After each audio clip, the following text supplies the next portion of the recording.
Stu Baldry. I call the vote.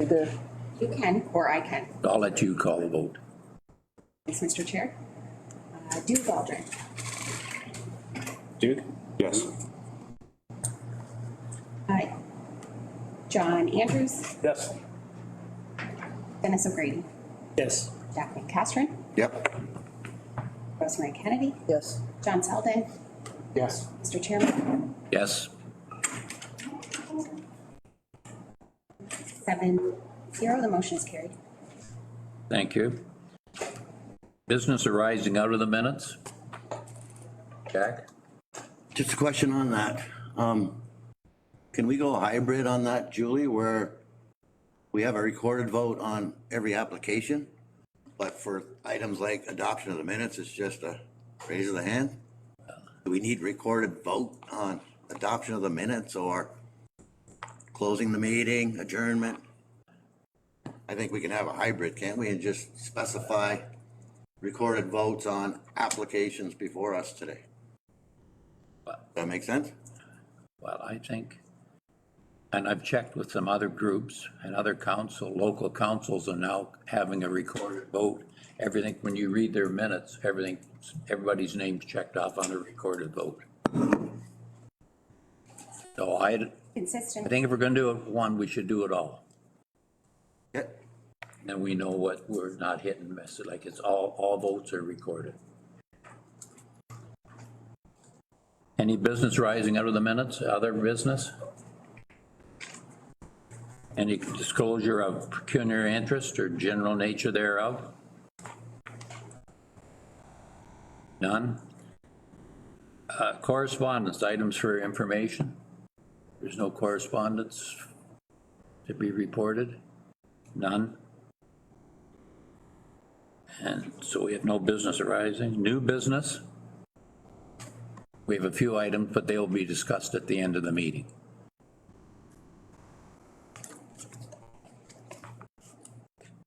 Our first application is E2522.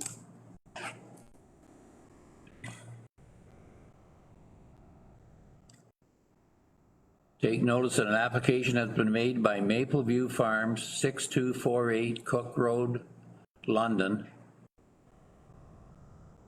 of the plant as amended to sever lands municipally known as 43315 Roberts Line, Municipality of Central Elgin.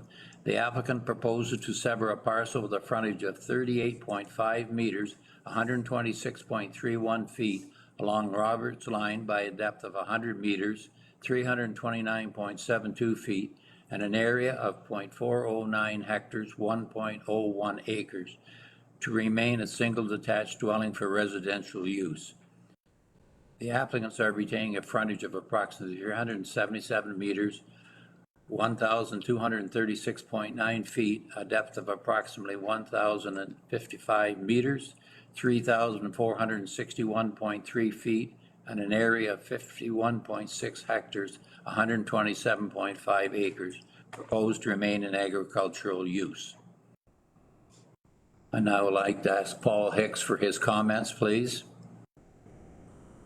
Mr. Chair, I might suggest, and I'll put this out to how the committee wants to deal with this, but applications 25-22 and 26-22 are dealing with the same property. You can see the two severed lots that are on the screen right now, illustrating those lots. So the report that was prepared and the comments that were prepared for committee this morning were prepared jointly for both applications. So I can either talk specifically about application 2522 and note the conditions specifically associated with it, or we could review them jointly together because the conditions have been prepared jointly for these applications. Is it the wish of the committee that we hear both at once? Yes. Yes. So I should read 2622 then.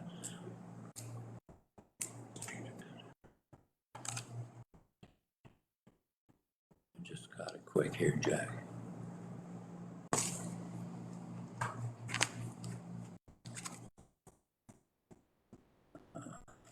Okay, 2622. The applicant proposes to sever a parcel of the frontage of 43.6 meters, 143.04 feet along Roberts Line, a depth of 100.5 meters, 329.27 feet, and an area of 0.435 hectares, 1.07 acres, to remain a single detached dwelling for residential use. The applicants are retaining a frontage of approximately 377 meters, 1,236.9 feet, a depth of approximately 1,055 meters, 3,461.3 feet, and an area of 51.6 hectares, 127.51 acres, proposed to remain in agricultural use. So I'll now call on Paul Hicks for his comments. Thank you, Mr. Chair. Good morning, everyone. So the two applications that are before committee today, E25 and E26, as were noted by the chair, are the creation of two residential building lots that are occupied by two single detached dwellings and associated outbuildings. They're being proposed to be severed under the auspices of a surplus farm dwelling severance, as described in provincial policy. There's a couple notes with these particular applications. I think the first thing that committee will likely note is that we're severing two residential dwellings off of a farm parcel, where normally we have one residential dwelling per farm parcel. So this in effect will correct a likely what is an existing bylaw deficiency with these two single detached dwellings on them. In our review of the application under both provincial policy, county policy, as well as local policy and the local official plan, we didn't see any issues or conflicts. Certainly what is being proposed appears to be the type of severance that is contemplated by the provincial policy statement, and when we're looking at surplus farm dwelling severances. And in terms of agency circulation, including county engineering and the Conservation Authority, as I note in the comments, no comments were received by the circulated agencies. We do note that one member of the public had written a letter concerning the proposal and concerning the impact on farmland and agricultural operations. They did note conflicts with what they describe as city dwellers moving out to the countryside and living on residential properties in the rural area. Certainly, planning staff would share those types of concerns with those types of conflicting land uses. However, in this particular case, we are talking about existing residences. So in this case, we're not adding any new residential dwellings to the agricultural area. We're simply severing off two existing dwellings. On that basis, staff are recommending approval of the applications based on a number of conditions that are outlined in the comment list. And Mr. Chair and Madam Secretary, I'm not sure if did you want me to go through the just because I'm certainly learning the ways of this particular committee. Did you want me to go through the conditions individually, or I can certainly pass it to you, Mr. Chair? Yes, I'd like you to go through the conditions, please. No problem, no problem. So the conditions we are recommending, as I know. Excuse me, Paul, Pardon? one thing I was asked, if there are any applicants or agents or interested parties who wish to speak to this application, introduce yourself to the committee. Mr. Chair, it's Matt Campbell here, Senior Planner with Zelenka Priamo. I'm the agent on behalf of Mapleview Farms. Okay, sorry about that. Okay, I'll now have Mr. Hicks go through, please. No problem. Thank you, Mr. Chair. I will bring to committee's attention that you will note that the conditions that are contained within the comment letter are slightly different than the conditions that I'm going to read out, because there was an error on staff's part that in the way, I'll simply describe it in the way that Central Elgin forwarded the conditions separately to us, one for E25 and one for E26. Not all of Central Elgin's requested conditions made it into our staff report. So I'm going to be reading a slightly expanded list. I will say, for the benefit of Mr. Campbell, who's on the line, I don't think any of these conditions will come as a surprise, and certainly not adding anything particularly new to what's likely already been discussed with you and your client. But the conditions that we're requesting committee consider for this application are that, one, a digital copy of the draft and final deposited reference plan be provided to the satisfaction of the County of Elgin and the Municipality of Central Elgin. 2, that a solicitor's undertaking to provide a copy of registered deed for the severed parcel once completed be provided to the satisfaction of the County of Elgin. 3, that a zoning bylaw amendment to prohibit residential dwellings on the retained lot be granted and recognize the deficient front yard setback for the surplus farm dwelling on parcel A and recognize the deficient side yard setback for the detached garage on parcel B to the satisfaction of the Municipality of Central Elgin. And a new septic system be constructed on parcels A and B to the satisfaction of the Municipality of Central Elgin. 5, that confirmation is received that the swimming pool on parcel B has been removed or relocated to the satisfaction of the Municipality of Central Elgin. 6, that 2 existing greenhouses on parcel A have been removed to the satisfaction of the Municipality of Central Elgin.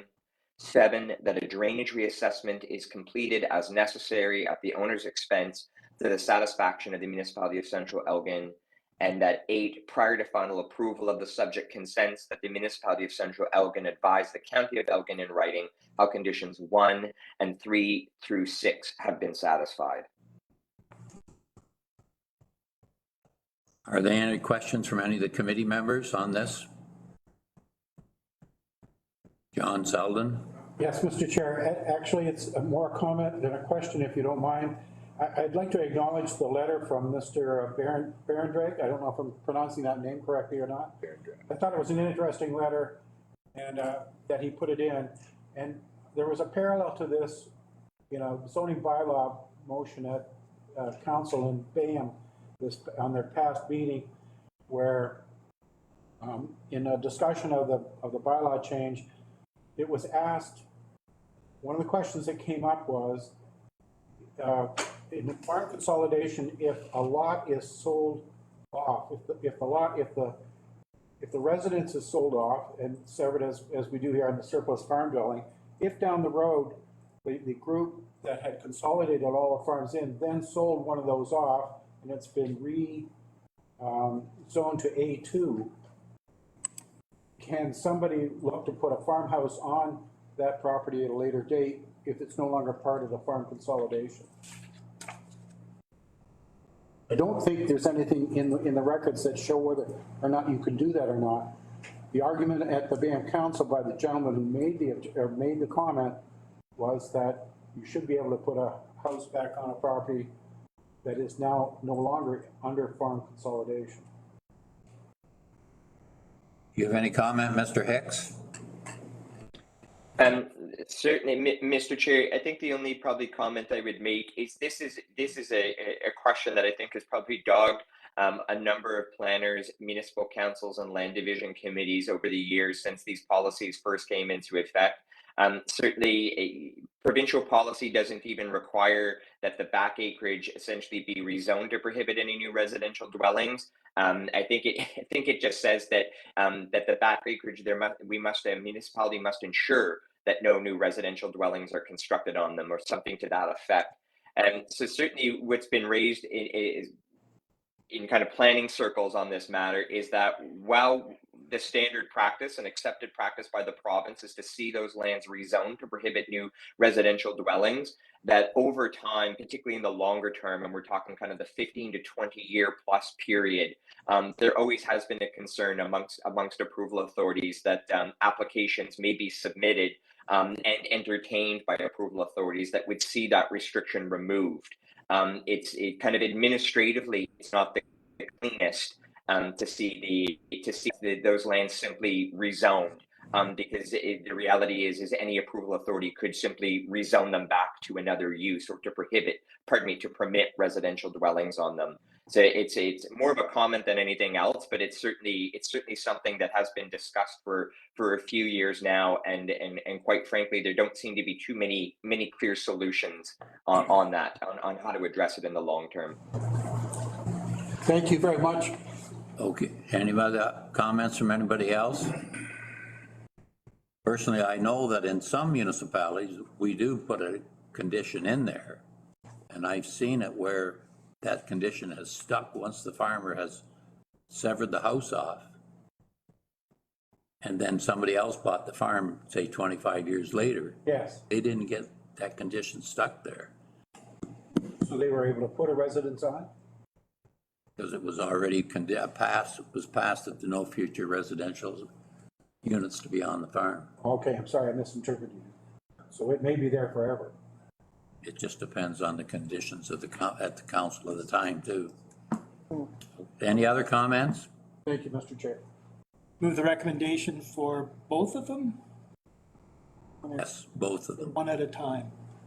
We'll do, Pardon? Mr. Chair, yes, it's Matt Campbell here. I do have some questions for Mr. Hicks, if that's appropriate at this time. yes, Thank you. Mr. Hicks, in reviewing the revised conditions, and I appreciate you flagging that they are different than what's indicated on the staff report. I just wanted to ensure that I understand those correctly. So we had on condition number 3, there was additional language that spoke to a deficient yard setback for the garage. Is that correct? Okay. Yes, So- that's what was highlighted by Municipality of Central Elgin staff. Okay, so that I don't recall that was part of the discussion with the municipality. What we did was for that we designed these lots to comply with the accessory building setback. It's 1.2 meters, and that was not specifically flagged by staff. I'm just trying to pull up the zoning, and for the committee's benefit, the zoning that is being requested in this condition number 3, that has been approved by Central Elgin. So, sorry, approved and passed. So I just want to make sure that we're not setting ourselves up for a condition that ultimately cannot be satisfied here, given that the zoning has passed. And again, I'm just trying to find that specific bylaw. And again, simply because that setback was not flagged by staff. We are showing that 1.2 meter setback. The setback for parcel A, which was you're referring to as the deficient front yard setback, that we had specifically requested a special regulation in the zone for that setback. Central Elgin planning staff were not inclined to include that. The rationale was that it is an existing condition and therefore doesn't require a special provision. And the end result is that if the committee approves the severance and the lot is created, and a future owner would like to remove the existing dwelling and construct a new one on parcel A, then at that time the dwelling would have to comply with the 20-meter front yard setback, which I don't think is an issue. I just wanted to flag that for the committee's consideration. And as it relates to condition 3, I would suggest that the wording for that be altered such that it is slightly more general. So again, we don't get into a situation where, knowing that Central Elgin has already passed the zoning bylaw for this, that there's some misinterpretation of how the condition relates to what the approved zoning actually is. And perhaps that can be a little bit more general wording there. Something along the lines of that a zoning bylaw amendment to prohibit residential dwellings on the retained lot be granted, and to recognize any site-specific zoning regulations that may be required. Something to that effect, just so that's a little bit more general. And again, the zoning has already been passed, so I don't foresee that as a particular issue. It's just more of an administrative item. So that's one point that I wanted to make on that, and perhaps that could be discussed through the committee. And then to Mr. Hicks, I wanted to confirm that there is an additional condition that has been added. I believe it is now number 5, indicating that the swimming pool must be removed or moved to the satisfaction of the municipality. Did I understand that correctly? That's correct. Okay. Again, we have no issues with that. Was that the only changes from the conditions that were on the staff report then? So there were, yeah, so there were 3 changes to what were in the staff report, actually through the chair to Mr. Campbell. So one, you're correct. The first change was to condition 3. So I'll maybe summarize it at a high level to say, anytime you see mention of parcel B, that would be in addition to what was in the staff report. It was the parcel B conditions that were missed. So we have a change to condition 3 that would, as you noted, that would see a requirement for rezoning to recognize a deficient side yard setback. That was again requested by the municipality of Central Elgin. Condition 4 changed slightly to add parcel B to the condition. So the condition stays the same, but a new septic system has to be constructed for parcels A and B. And then the condition 5 was added, which would be the removal of the swimming pool, again, at the request of the, from parcel B, at the request of the municipality of Central Elgin. Jack? Yeah, further to Paul's comments there to Matt, I think if you refer to page 35, which is noting the Central Elgin conditions for E2622, they're all specifically stated there. And I believe Paul's comments are in conjunction with the Central Elgin conditions, so I see no reason to generalize. They're there in black and white. Okay, thanks for the comment. I understand that. Again, I'm just trying to look up the specific bylaw here just to make sure that that is in fact the case. Sorry, I'm just looking at that now. Any other comments from any other member at this time? Dennis? The question is that if the zoning bylaw has already been passed, That's right. then what's the planning implications of just removing that condition entirely? Because he was talking about, staff were talking about changing the wording of condition 3.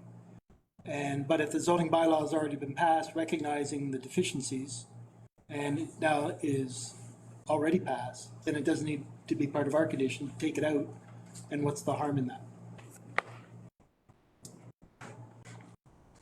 Any comment from you, Paul, on that? Thank you, Mr. Chair. So I'd start off by saying it's a little unfortunate that the municipality had entertained the application for rezoning in advance of the severance, and this is kind of one of those reasons that, as a planner, certainly they're within their authority to do so, but I would not suggest it's ever best practice to do that, and this is particularly one of the reasons why. I'd also say I'm not particularly sure if we're to rely on Mr. Campbell, and I have no reason not to rely on Mr. Campbell's accounting of the story. I'm a bit confused as to why Central Elgin would have included that condition in their adopted council resolution if it had already been discussed with staff. To that end, however, I do think Mr. Campbell does have a fairly reasonable solution to it that may just expedite a committee's decision on it, and that would be to reword condition 3 to just indicate that if there are any deficiencies, that they will be addressed. I do believe that does, and I can suggest some exact wording to that effect. But I do think that would probably, notwithstanding that's not necessarily and entirely in accordance with what Central Elgin is recommending or had recommended, I do believe it still fulfills the intent and spirit of Central Elgin Council's resolution on that matter. And it would provide some additional flexibility that if there is no deficient setback as Mr. Campbell has put forward, or that this has been addressed, that it can be easily, I guess the box can easily be ticked and to say that it has been fulfilled. So again, I guess in short order, I would say it's unfortunate that we're kind of in this situation. But I would suggest a simple amendment to that, just to say that condition 3 could say that a zoning bylaw amendment to prohibit residential dwellings on the retained lot be granted and recognize.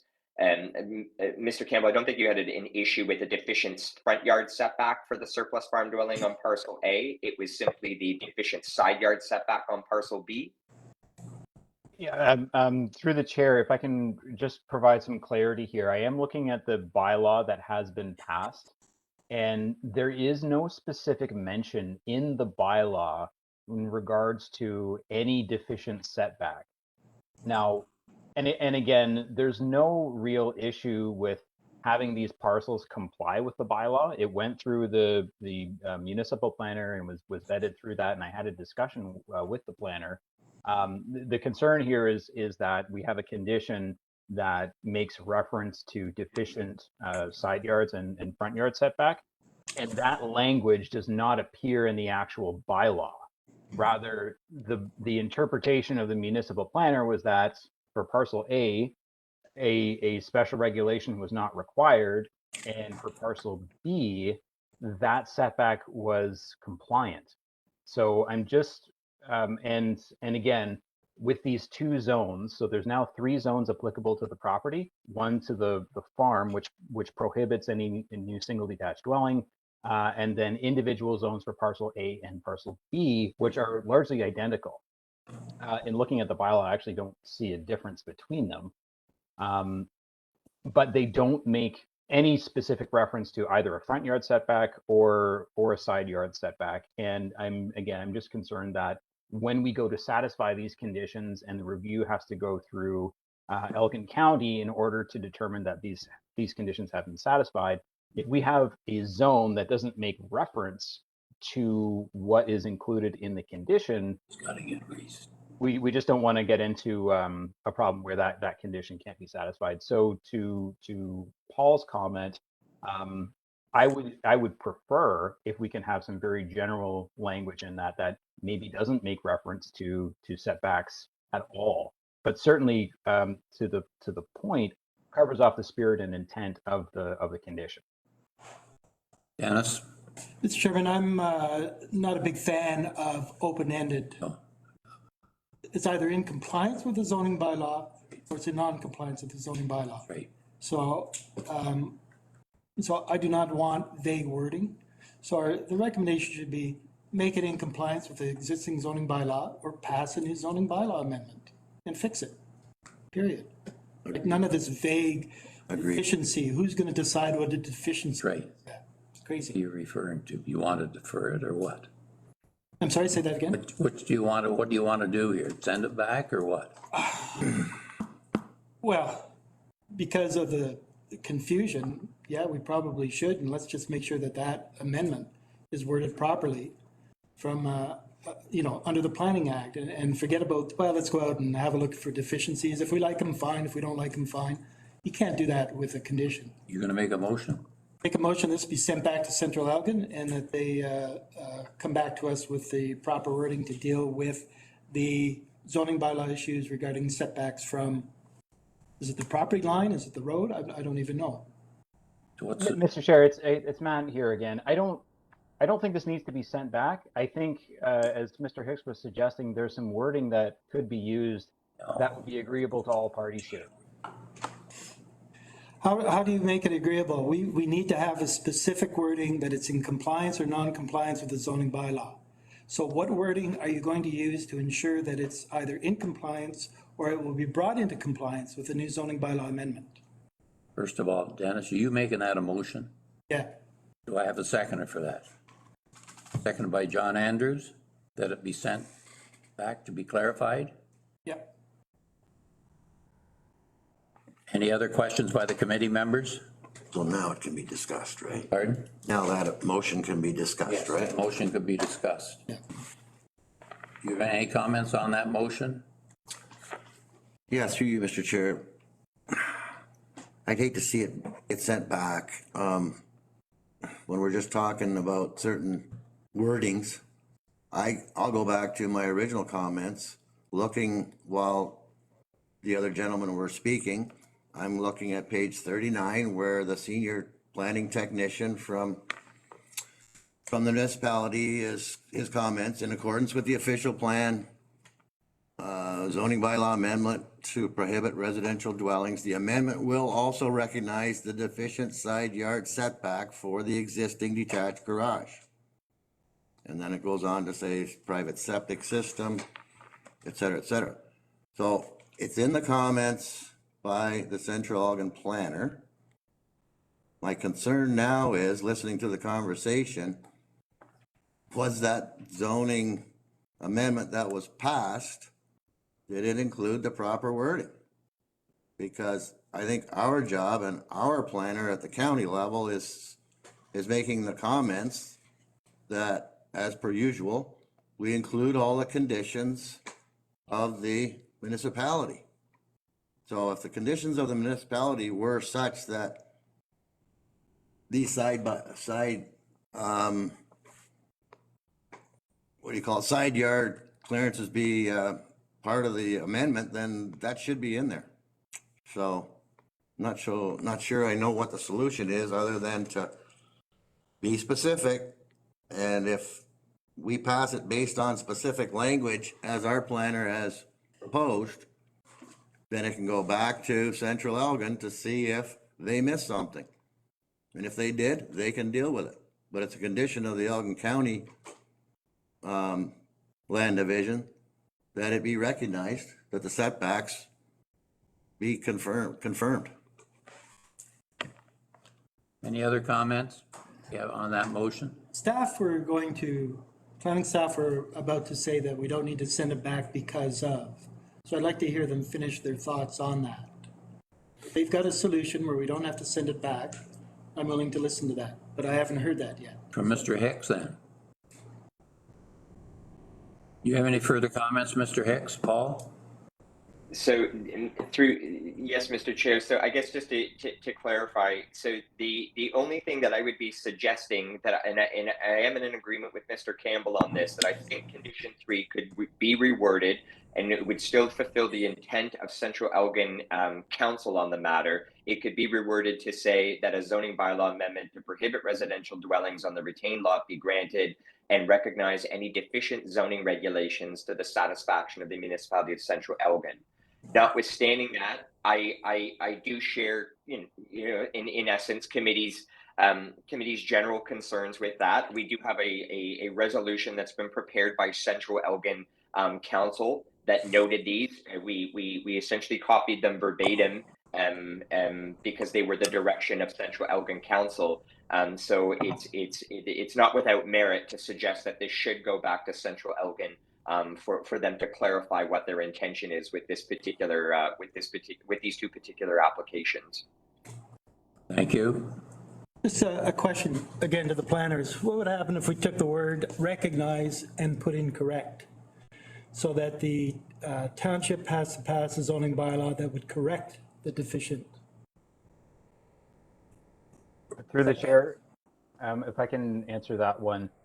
The word correct may be misleading in this case because it was the municipal planner's opinion that no special regulations were required for the implementing zoning bylaw in order for these structures to comply with the bylaw.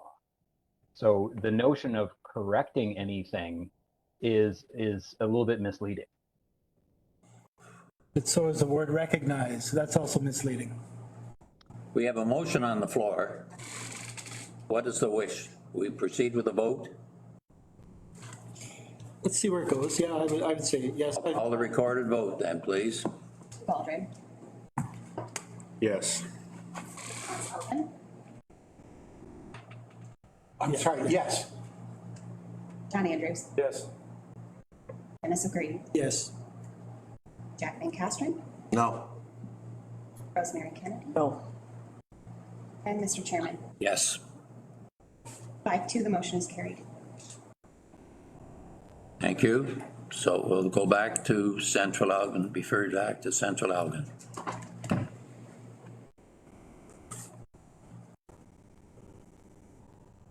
So a motion for deferral or just now I'll ask for a motion for deferral. Moved by, That was the motion, Mr. Chairman. okay, so we're all right on that. Okay, thank you. Thank you. So it'll go back to Central Elgin. Our next one is number E2822.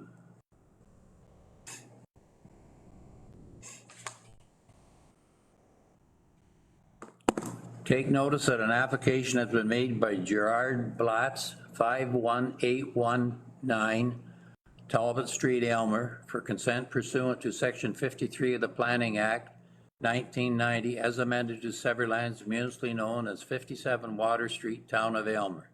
The applicant proposed to sever a parcel with a frontage of 21.031 meters, 69.0 feet, by a depth of 30.175 meters, 99.0 feet, and an area of 0.063 meters, 0.16 acres, to create new residential lot. The applicants are retaining 0.092 hectares, 0.23 acres, to remain in residential use. Any comments, please, Mr. Hicks? Thank you, Mr. Chair. For this particular application, I guess in kind of to use some planning speak, we would call one of these a kind of an apple pie and motherhood type of application, in terms of kind of how it fits with so many of the policy and regulatory objectives at both the provincial, county, and local levels. So we are talking in this instance about the creation of a new an infilling lot in a designated settlement area on full municipal services. So this is about creating new housing stock, residential intensification, and better use of existing infrastructure. And so from a policy perspective and from a regulatory perspective, generally staff are very supportive of this, and it's a positive application to see come before committee. Certainly when we circulated this application, we had the town of Aylmer who had done their own analysis of the application, and they are recommending that the proposed severance be approved, and have provided conditions that are outlined in the staff report. Both Kettle Creek and County Engineering had not provided any conditions or raised any concerns with the application, nor at the time of the writing of the report had we received any letters of objection or concern from members of the public. Notwithstanding that, we do note that staff have raised concerns with this application and another application about compliance with the spatial requirements or spatial separation requirements of the Ontario Building Code. Because what we will have a retained lot in this case where the existing dwelling is essentially butting quite tightly against the new rear lot line that's being created. So we may have a situation of non-compliance with the Ontario Building Code, and we may have an additional situation, although this wasn't raised about compliance with the local municipalities, zoning bylaw. Although staff had raised that and had noted that a minor variance would be required to address that. Notwithstanding that, so to wrap up our comments on this, we have noted that we are recommending that council defer this application for confirmation from the town's chief building official that there are no issues with Ontario Building Code compliance with the proximity of the existing dwelling to the new proposed lot line. We would like to see that confirmed prior to the committee granting an approval on this, because while we can address deficiencies in the zoning bylaw through either an amendment or a variance, there is no such mechanism to address a deficiency in the Ontario Building Code. It must comply with the Ontario Building Code. As such, we are recommending that be confirmed by the town that there are no Ontario Building Code issues with the existing setback for the existing building prior to granting it. Notwithstanding that, should committee be satisfied that that code compliance can be addressed, we do note in the staff report the conditions that the town of Aylmer has recommended, along with our standard conditions from the county that are recommended. Should committee wish to proceed with an approval. Okay, and I'd just like to ask, is there any applicants or agents who wish to speak to this application? This is George Blatz here. Yes. I don't have any comments right now. I just wondering what I'd have to do to is it just a minor variance that I would need, or any kind of building code adjustment? Oh, go ahead. Yes, Mr. Chair. Through you, Mr. Chair. So there are two things that we would need to have to see satisfied with this particular consent, sir. So the first would be is we simply need confirmation from the town's chief building official that the proposed lot line does not comply, does not constitute a violation of the Ontario Building Code, or there are no issues with the Ontario Building Code vis-a-vis your existing house and the proposed new lot line. And secondly, yes, so the municipal staff and municipal council from the town of Elmer are requiring that you apply for a minor variance as well to address, just going to read it. It is, pardon me.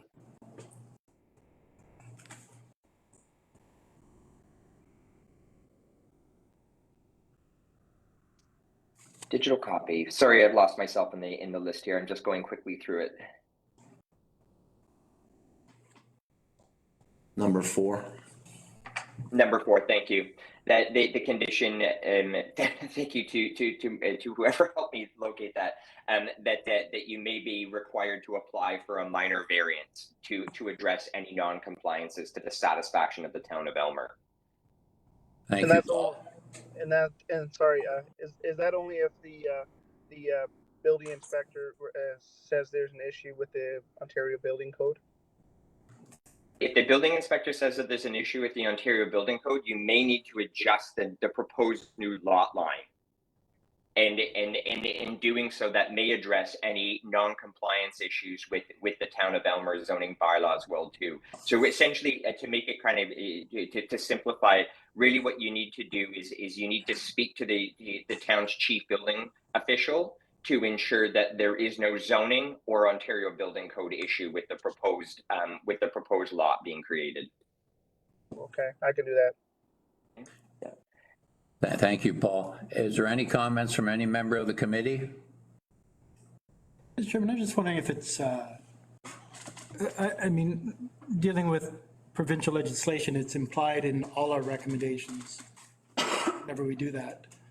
And it seems that everybody's in agreement that this is a severance that would go ahead except for that Ontario Building Code Act issue. And I'm just wondering if it would be, well, a good idea, prudent, if we just included that as a condition, and then that way we don't have to delay the process anymore. Simply back at the township and the landowner to sort out all the conditions. Put a condition that it's got to comply with the Ontario Building Code Act. I mean, that's implied in everything that we do in the township does anyway, but that would just emphasize it. And therefore, we're done with the application. We've given approval subject to that being fixed. And if they fix it, we don't need to see it again.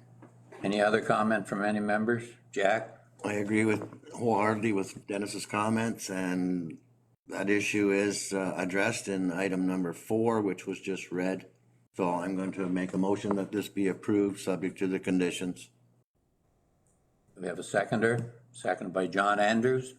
Any other comments from members of the committee? Mr. Chairman, I'm just wondering if the mover and seconder would entertain putting in, so it's perfectly clear, and that was what we were debating, the fact of compliance with the Building Code Act. I know it's in there already under the zoning bylaw, and it's got to look after that, but is that something that you would entertain, or do you think it's already included and would not be necessary to put into the resolution? As mover, I don't believe we need to expand on it. It's already been addressed, as far as I'm concerned, in the conditions. Yep, I don't have a problem with it. I'll call the vote. We'll call the vote, please. Stu Galdrig, Yes. John Selden, Yes. John Andrews, Yes. Dennis O'Grady, Yes. Rosemary Kennedy. Yes. Jack McCastron. Yes? And Mr. Chairman, Yes. 7-0, the motion is carried. The decision rendered today for this application will be circulated within 15 days after the notice. There is a 20-day appeal period from the giving of the notice of the decision, in which any person or public body may appeal the decision or any condition imposed. If no appeal is received within 20 days of the giving of notice, the provisional consent becomes final. The applicant has 2 years to meet the conditions imposed and submit the necessary documents for certification, or the consent will lapse and a new application will be required. Please leave the identification signs in place. until the appeal period ends, after which they can be removed. If you'd like to be notified of today's decision, please request a copy by contacting Land Division at algon.ca. Thank you.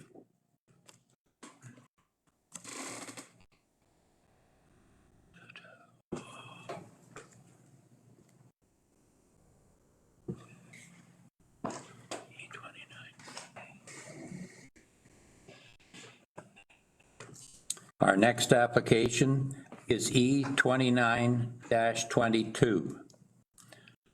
Take notice that an application has been made by Ralph William Wilson, 44748 Southdale Line, St. Thomas, Ontario, for consent pursuant to Section 53 of the Planning Act, as amended to sever lands municipally known as 7716 Yarmouth Centre Road, Municipality of Central Elgin.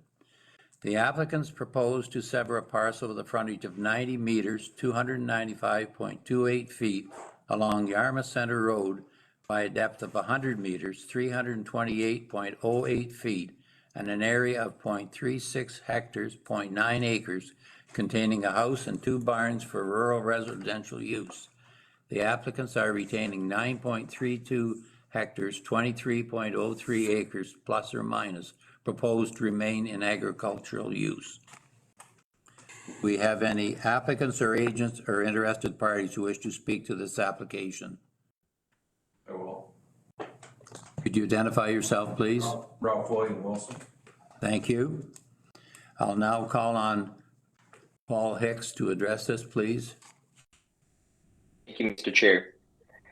So what we have before committee today with this particular application is another surplus farm dwelling severance, which, as I've noted with one of the previous applications, are certainly types of severances in the agricultural area that are contemplated by both the provincial policy statement, the county official plan, and local official plans.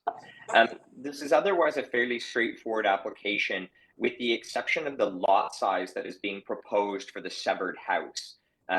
Under provincial policy, and you'll note on page 2 of my staff report that we note that we do have concerns with whether this application is consistent with the provincial policy statement, specifically section 234 of the provincial policy statement. And this section of the policy statement notes that any lot creation in prime agricultural areas may only be permitted for a number of limited scenarios, one of them being a surplus farm dwelling severance, provided that the new lot will be limited to a minimum size needed to accommodate the use and appropriate sewage and water services.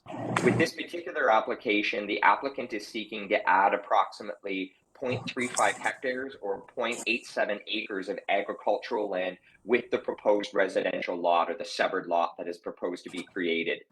And we do not have at this time any justification for that additional land to be added to this lot to satisfy 234 of the provincial policy statement. Municipality of Central Elgin has passed a resolution in support of this. Their planning staff had added recommended a condition, and it's noted as condition 3 in the recommended conditions, that the applicant provide justification for the requested size of lot by providing a site plan which outlines the location of building structures and private on-site services to the satisfaction of the municipality of Central Elgin. County staff have substantial concerns with allowing justification for a proposed land use to be made a condition of its approval. It's a fairly fundamental approach to planning that we require justifications to be made in advance of when an approval authority is going to make a decision on a land use application, whether that be a severance, minor variance, rezoning, official plan amendment, etc. So in this case, we are recommending that the application be deferred, because with the rationale that any justification for the size of lot that is being proposed should be made in advance of committee making their decision on the application. Notwithstanding that, otherwise, and you'll note from the staff report, we do feel that this is in compliance with all of the requirements. We do not have any concerns that have been raised by county engineering, the conservation authority, nor at the time of the writing of the report did we have any concerns that have been raised by members of the public or any other outside agencies. But as I note, we are recommending a deferral of the application pending submission of a satisfactory planning justification of why the land is required, or the lot is required to contain this additional acreage onto it. Notwithstanding that, should committee be satisfied that it does comply with provincial, county, and local policy, we have provided the conditions of approval as spelt out by the municipality of Central Elgin, including the Elgin County standard conditions for committee's consideration. Thank you, Mr. Hicks. Any comments from the committee members? So we're talking a total of 0.9 acres here, is that right? Yes. Which, in my opinion, isn't extremely huge. When you have to make sure you have space for That's what, future septic system or something. that's my concern. I only read 0.98 acres. Is that what we're talking, Mr. Planners, 0.9 acres? So the house would be that what is being proposed is the creation of a lot that is 0.9 hectares in size, and 0.35 hectares of that land is agricultural land. So the lot that's proposed to be created is actually 2.22 acres in size, and 0.87 of those acres are agricultural land that staff are questioning the need to have incorporated into the residential lot. I'm sorry, Mr. Chairman, could we go over that again? Because of the application. Doesn't ask that. It's confusing, actually. The second paragraph of the application, can the planning staff just go over that? So are those numbers all wrong? I'm going to go over to the application that we have before. What I read was the applicant proposes to sever a parcel, and the area of the parcel is 0.36 hectares, 0.9 acres, containing a house and 2 barns. Ask Mr. Wilson to comment. Mr. Wilson, do you have a comment? How many acres is going to be on this? It was 1.9 acres. Just 2.2 acres. 2.2 acres. Oh. And there's a reason for that, if I could. But the application is only asking for a severance of, where are we here? 0.9 acres. Sorry, I apologize. What I think has happened is if you do the math on the application in 90 meters by 100 meters, that is 2.2. I think what's happened is the 0.9 acres he's discussing, he's put that below and an area of 0.9 containing. So I think the math was just messed up, but if you multiply the 90 meters by 100 meters, that is 2.2. Acres. Acres, correct. Then that makes a difference. It's, Could, sorry, go ahead, Jack. through me, you, Mr. Chair. Marlene, could you pull up the overhead of the, yes, Yes, please. Google map aerial? And can we zoom in on the severed parcel a little bit? Yeah, just scroll up. Oh, Sorry. I think that might clarify, Mr. Hicks's concern that he's saying that there's agricultural land There is. pulled into this proposed severed lot. Is that right, Mr. Hicks? That's correct. Yes, there is. She's not there yet. Just use your cursor.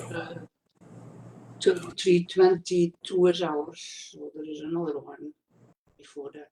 We need to mute somebody. Any other member of the committee have anything to comment on this? This maybe, Mr. Wilson has a Yeah. reason why. Yeah, the reason why we went an extra bit of property for it is, there's a tile drain that runs directly through the middle of this piece of property, which needs to be replaced. And it splits the property in a way that in a future, if there's a septic failure or anything like that, then there's not a room enough to replace the septic system or a contingency area for another one being built. That was the reason why. And then the old house is very close to the road, and if my son's thinking of living in this property, and if it needs to be, if at some future date, there needs to be something done with the house that you can move back to the proper distance from the road and have a new septic system put in with a proper contingency bed to handle it. Isn't right, though. That was the reason. Dennis, you have a question? What is that on the southwest corner? Is that a barn you've got there? Garage? What is that? Or is it- Yeah, just an old barn. Yeah, you don't use it for the farm? No. Is it in good shape, or if we have to start, because if we have to start reducing stuff, that thing may have to come down. That's fine. It can be destroyed. And where's the Not a tile, problem. where's the tile run on that? The tile drain runs directly from the south, about midpoint, on an angle through the piece of property to the north side, the north edge. Is it a municipal drain or just a normal tile? No, it's just a normal tile at this time. It's a pretty good size though, I think. Yes, it is. It's at least an 8. Any other questions from any members of the committee? Back? So just to confirm with Mr. Hicks' suggestion, then, a justification report showing where the municipal drain is, where it runs, what are the measurements to justify the size of this proposed severance would be in order, I think, before the committee makes an informed decision on whether to approve or not. Are you there, Mr. Hicks? I am, yeah, and sorry, Mr. Chair, if you're looking for me to respond to that comment, I would concur with that. And I want to be very respectful of Central Elgin staff with this, but I do think it is a fundamental part of planning that any justification be provided in advance of the decision making. So in this case, it doesn't sound like there may be very much to undertake that justification. There sounds like there's maybe some sound reasoning behind the additional land being added, but that justification should be made to Central Elgin staff and council in advance of, I would suggest, in advance of committee making a decision on it. And so I would, again, that's the reason for the recommendation for deferral. Yeah. Yes, Jack? Based on that, I'll move the deferral, pending a justification report be presented along with the application, that no further cost to the applicant, so that we can see how this proposed severance, which currently doesn't meet the PPS, how the justification report could bring it in line. Okay, so you're moving that. Moving deferral at no extra cost to the applicant. Second. Seconded by Dennis O'Grady. Any further comments? Is there any way we could make that part and pass it today that Central Elgin? I don't think so. I don't know. It's a wish of the committee. We want the justification before the. Yes. So we're Okay. I'll call the vote. Record. Yes. John Selden, Yes. John Andrews, No. Dennis O'Grady, Yes. Jack Van Kasteren, Yes. Rosemary Kennedy, No. and Mr. Chairman. Yes. 5-2, the motion is carried.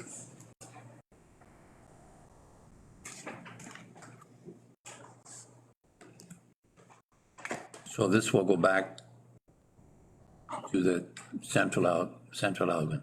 Okay, and they'll make a decision on it. Yes. Great. And then it'll come back here. Okay, Okay? thank you. Thank you. Thank you.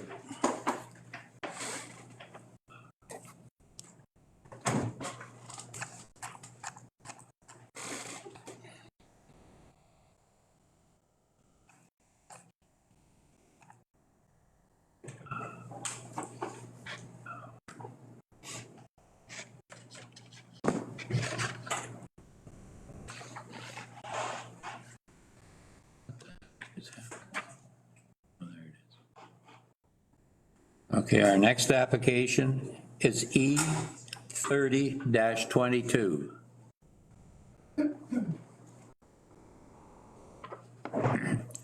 Take notice, an application has been made by David and Bonnie Vowell, 204 Annie Street, Dutton, Ontario, for consent pursuant to Section 53 of the Planning Act 1990 as amended to sever lands municipally known as 204 Annie Street, Municipality of Dutton, Dunwich.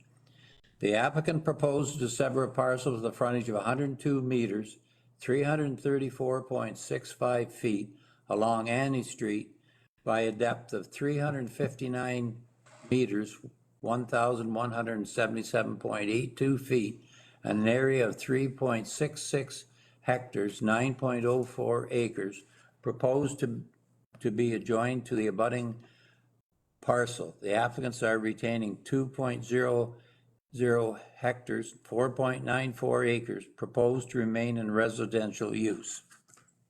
To have applicants or agents or interested parties who wish to speak to this application, please introduce yourself to the committee. Good morning. My name is Trevor Benjamins. I'm an associate planning technician with CJDL. With who? CJDL Consulting Engineers in Tilsonburg. I'm Yes. not the agent on the application, but I did assist the Colliers with making the application. So I understand the application and the conditions on the application, and I would be, I can answer any questions you would have in regards to. Thank you. We'll call you if we need. Okay, thank you. Mr. Hicks, do you have any reports on this one, please? I do, Mr. Chair. So this is a fairly straightforward application from staff's perspective. We are dealing with lands that are in a service settlement area. We are taking some lands to be. We're not creating any new lots in this particular case. We're severing and merging a portion of a lot within a settlement area to an adjacent lot, and this will allow for the orderly division of land within the municipality at some later date, and the orderly development of these lands at a later date. With respect to provincial policy, county policy, and the local official plan and zoning bylaw, we do not see any issues with any of the relevant policies or regulations. No associated zoning amendments or variances are required to facilitate the consent. As such, and pardon me, and I should also bring to committee's attention that in terms of the circulation that was undertaken, county engineering has expressed no issues. Lower Thames Valley Conservation Authority has also advised of no objections with the proposal, and we do have a recommendation from the municipality of Dutton Dunwich, along with associated conditions, with a recommendation for approval. As such, staff are recommending an approval of this application, subject to the 10 conditions that are outlined in the staff report. And with that, Mr. Chair, I'm certainly happy to answer any questions that committee may have, or review the proposed conditions of the severance. Committee members, any questions?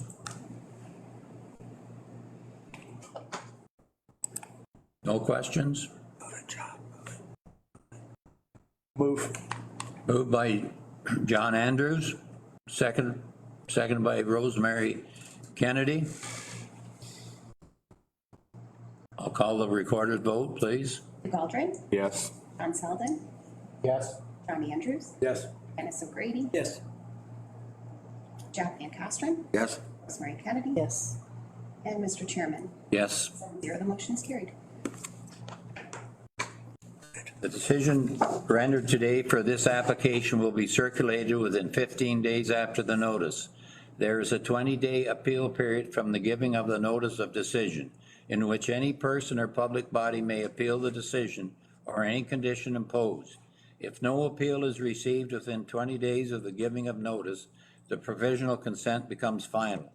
The applicant has 2 years to meet the conditions imposed and submit the necessary documents for certification, or the consent will lapse and a new application will be required. Please leave the identification signs in place until the appeal period ends, after which they can be removed.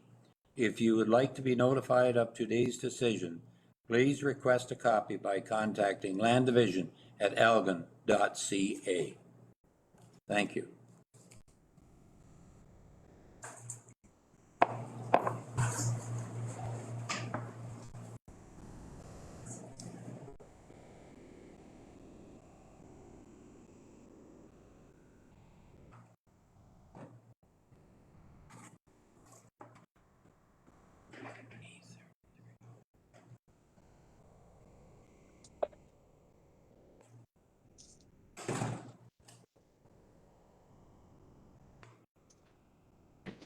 Our next one is application number E33-22.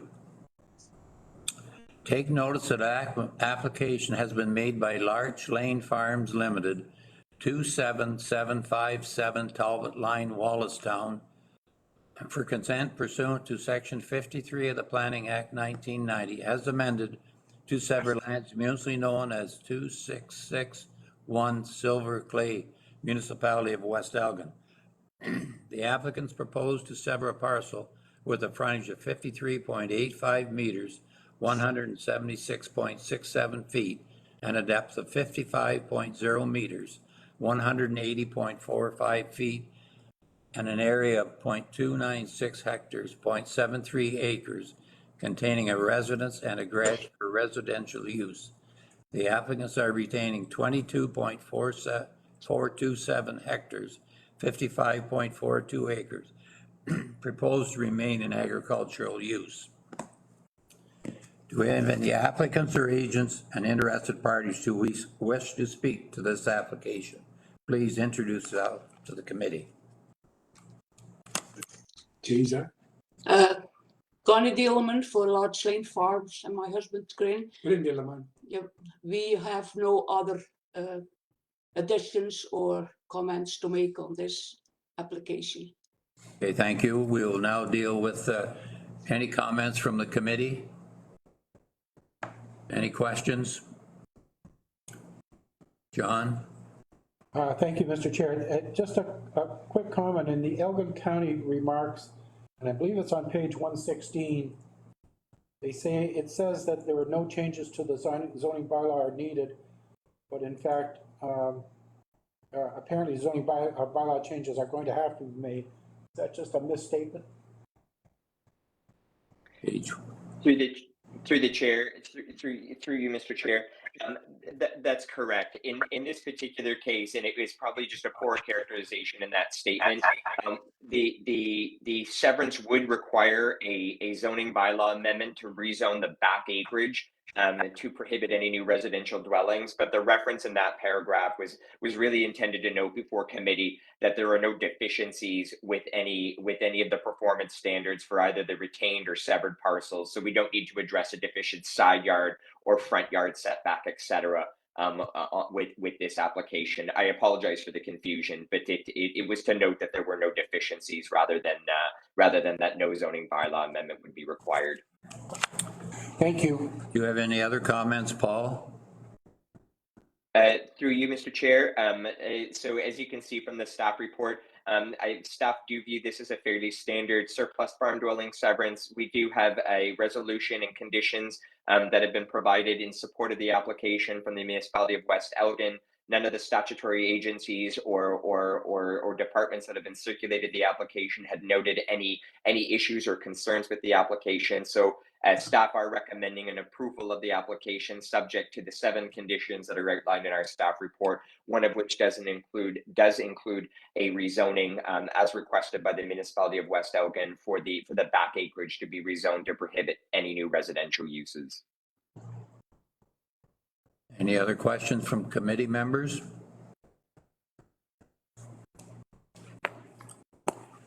Move. Moved by John Andrews. I'll second. Seconded by Doug Aldred. I'll call for the vote, please. Doug Aldred. Yes. Ron Selden. Yes. John Andrews. Yes. Russ O'Grady. Yes. Jack Van Castro. Yes. Rosemary Kennedy. Yes. Chairman. Yes. 7-0, the motion is carried. The decision rendered today for this application will be circulated within 15 days after the notice. There's a 20-day appeal period from the giving of the notice of this decision in which any person or public body may appeal the decision or any condition imposed. If no appeal is received within 20 days of the giving of notice, the provisional consent becomes final. The applicant has 2 years to meet the conditions imposed and submit the necessary documents for certification, or the consent will lapse and a new application will be required. Please leave the identification signs in place until the appeal period ends, after which they can be removed. If you would like to be notified of today's decision, please request a copy by contacting Land Division at algon.ca. Thank you. That has been approved. Our next application is E3522.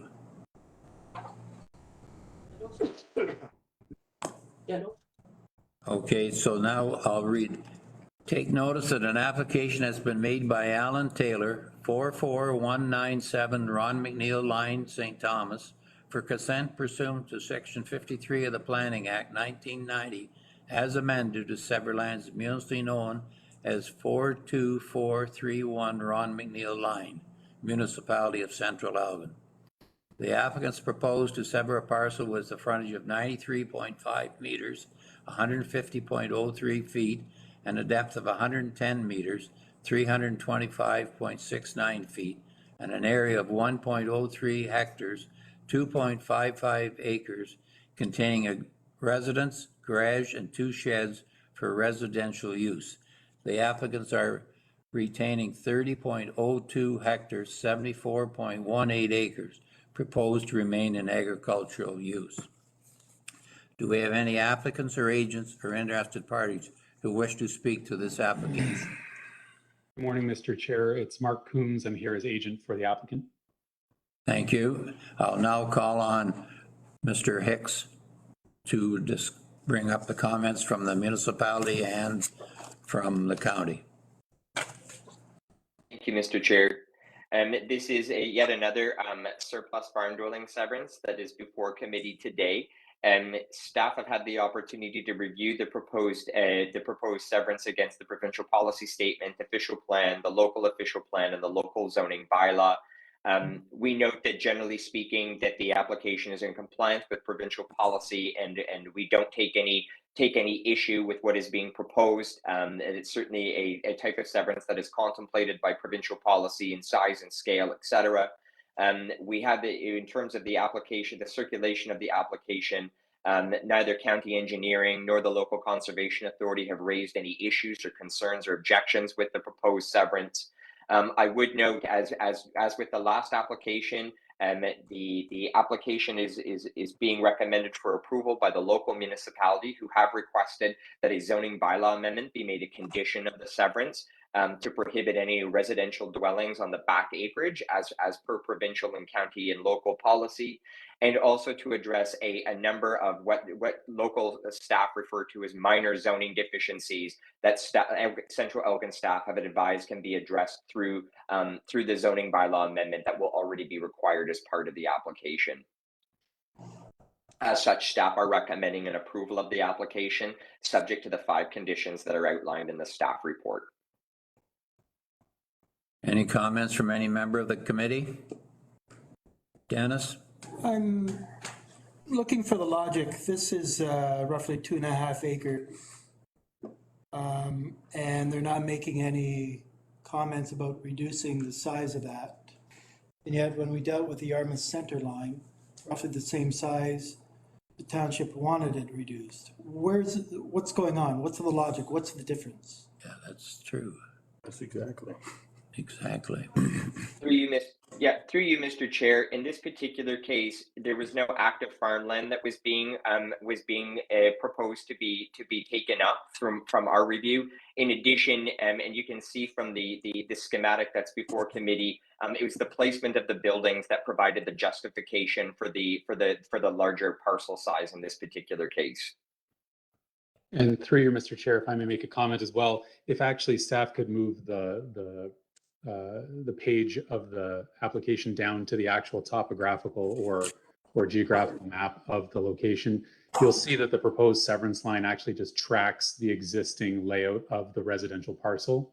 So in addition to there being this size to accommodate the outbuildings that already exist, I believe it was felt by the staff that because there was no loss of agricultural land, that though this parcel is on the upper limits of what we would consider to be acceptable for a surplus farm dwelling severance, because there'd be no impact on the agricultural land surrounding, staff, I believe, was inclined to agree with the size. And yet, Mr. Chairman, and yet when I look at that Yarmouth Center one, the majority of the land that they were asking for was not in agricultural production now. So I'm having a little bit of hard time with the logic going on here.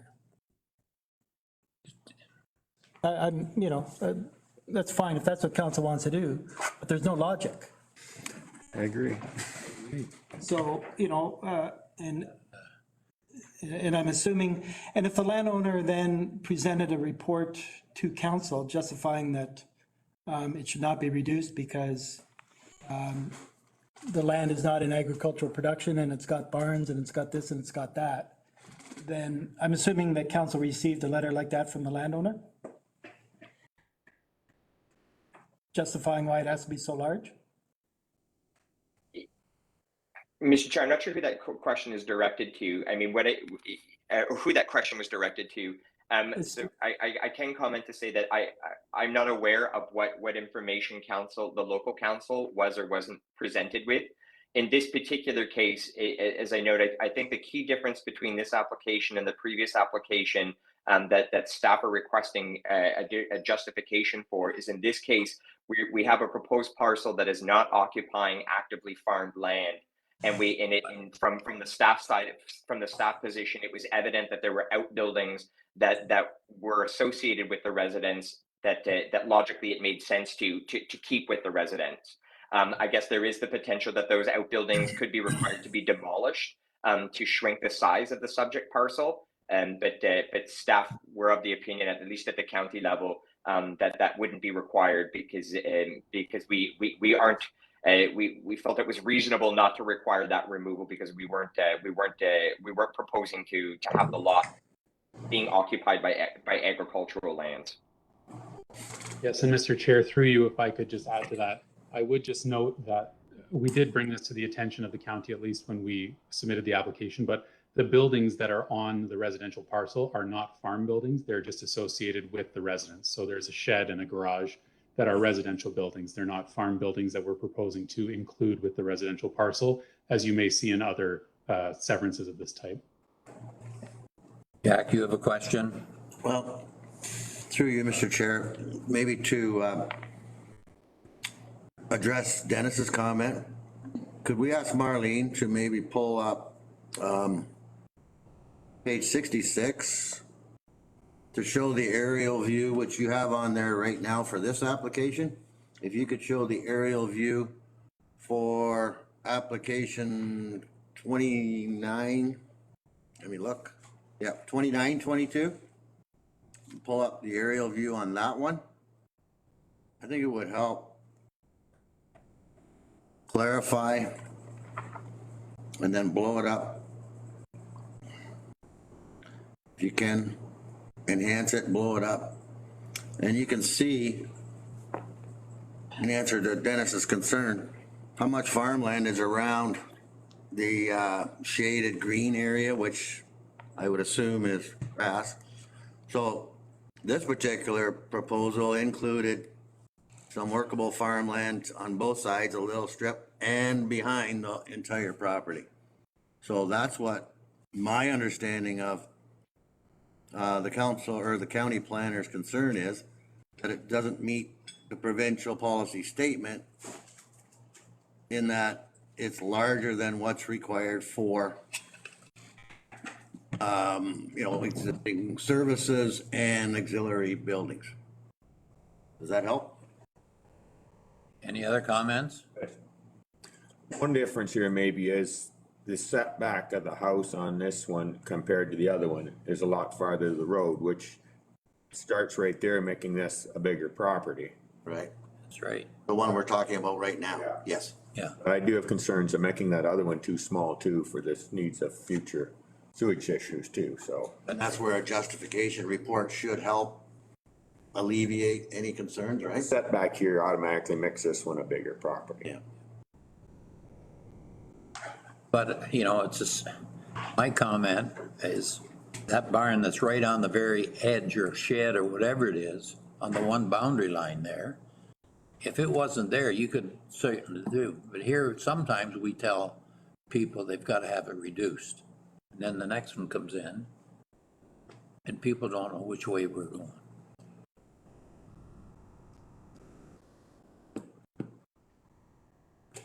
you know, it's gonna get caught, you know, that there's a big thing, and I guess Rosemary brought it up today, is just when we were talking, there's a lot of people, we're losing too much farmland. Oh, we're doing our best, and then 800 acres prime agricultural land, boom. Yeah. And that subdivision in the southeast corner, well, it's just another year, it'll be all the way down to Southdale, 100 acres of farmland, boom. We're doing our best, I understand that. But we also have to recognize that, you know, the provincial policy statement and the government we elected wants development. They want houses. They don't care about farmland. You know, they're paving over all that great farmland up in the north part. We're talking this one, right? I know. Just a comment, Chair. This one has quite a few trees, which I think that's what they've used for the boundary line on the sides, is the large spruce trees. So I agree with Doogie a bit, the house is back and it's got. Okay. But I know everybody's saying, I mean, it's consistency is what we should be doing, and I realize we're not always here. What's the wish on the committee then? I move. I'll second. Moved by John Andrews, Second. seconded by Rosemary Kennedy. I'll call the vote. Baldry, Yes. Tom Selden, Yes. Andrews, Dennis O'Grady, Yeah. Jackie Castro, Yes. Kennedy, Mr. Chairman. Yes. 7-0, the motion is carried. The decision rendered today for this application will be circulated within 15 days after the notice. There's a 20-day appeal period from the giving of the notice of decision, in which any person or public body may appeal the decision or any condition imposed. If no appeal is received within 20 days of giving of notice, the provisional consent becomes final. The applicant has 2 years to meet the conditions imposed and submit the necessary documents for certification, or the consent will lapse and a new application will be required. Please leave the identification signs in place until the appeal period ends, after which they can be removed. If you would like to be notified of today's decision, please request a copy by contacting Land Division at algon.ca. Thank you. Thank you, Mr. Chair, and thank you, committee members. Yes. Take a quick technical break. Yes. Thank you. I'd like to take a break, 5 minutes, and And there is coffee. Okay. I gotta take it. I'm losing. Is that your technical? Voice, Paul.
Oh, Good? all right, Marlene? Okay. Application E36-22.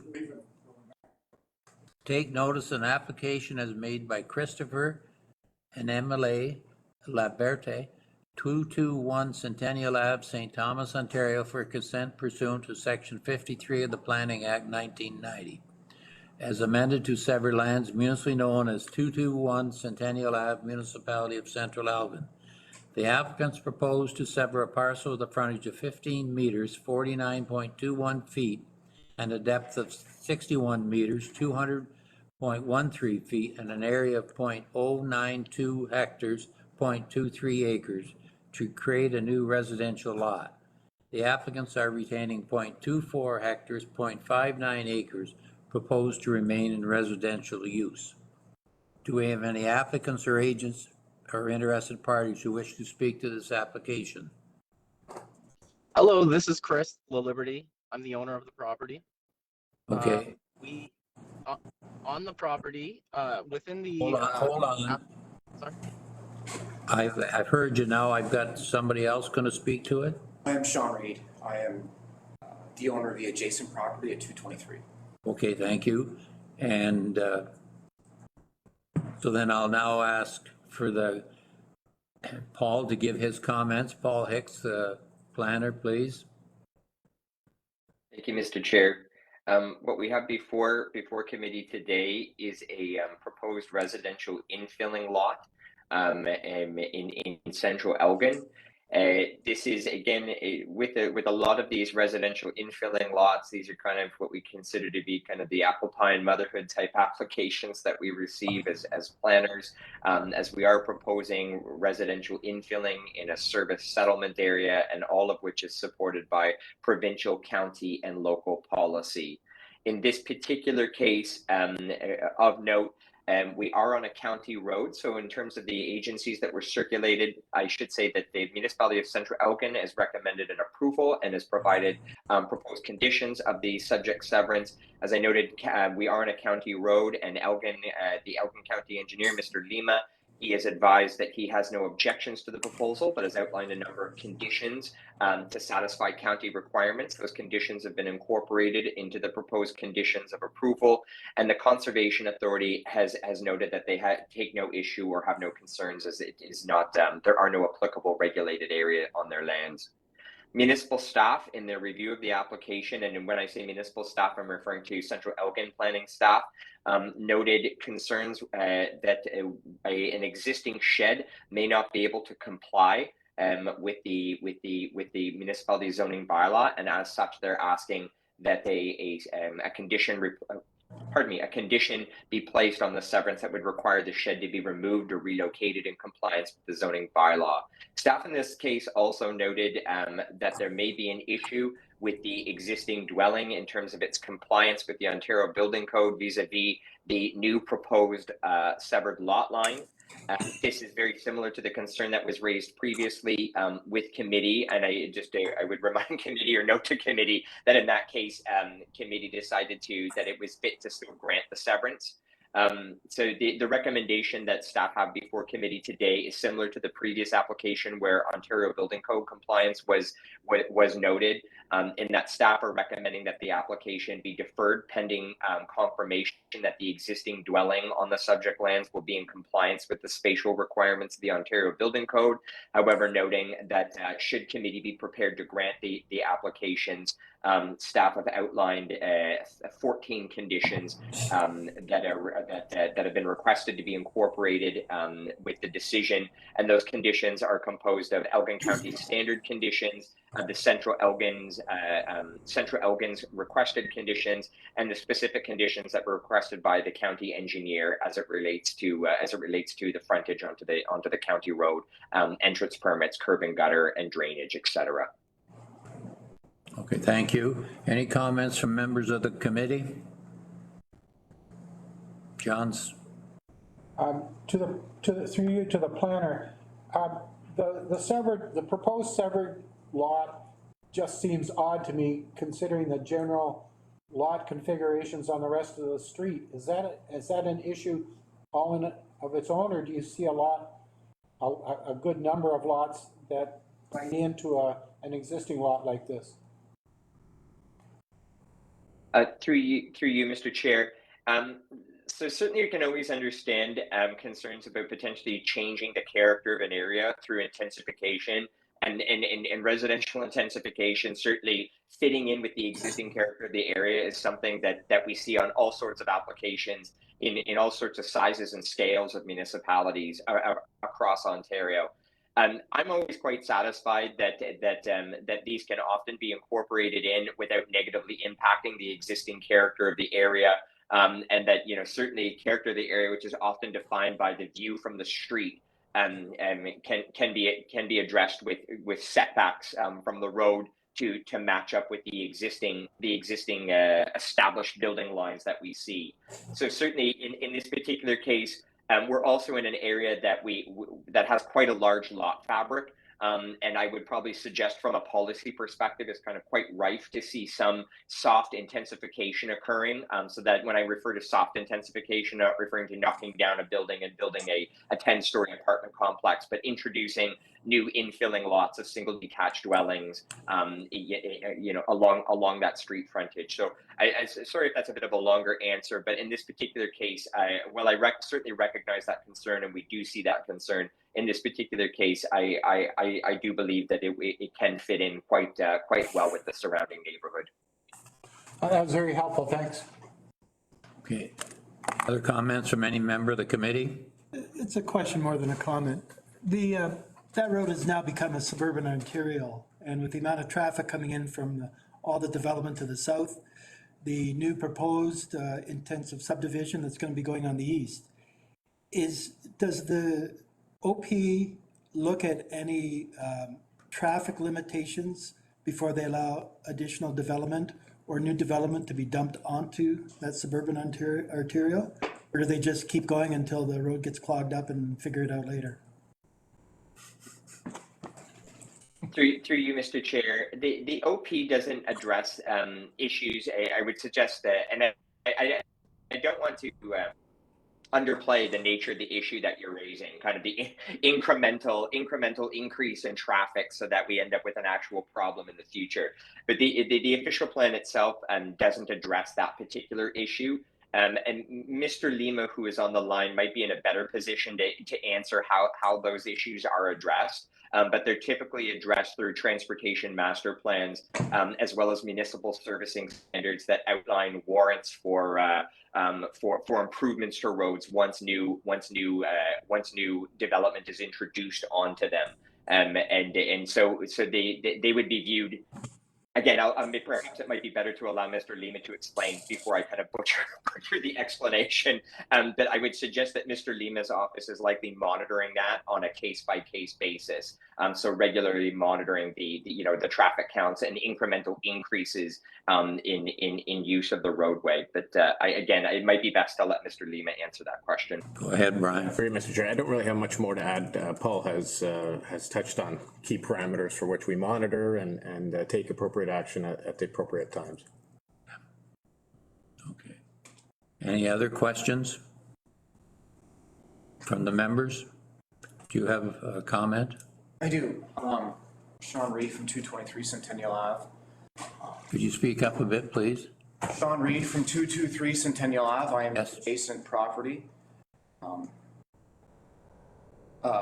Just after spending a good amount of time kind of going through all the zoning and planning and land use prerogatives, I don't think that this is the right scenario for our area. I don't know, the plan that was before was, I know Central Elgin sent out many emails and letters talking about if you wanted to sever land before we put the final top coat down, to do it at that time.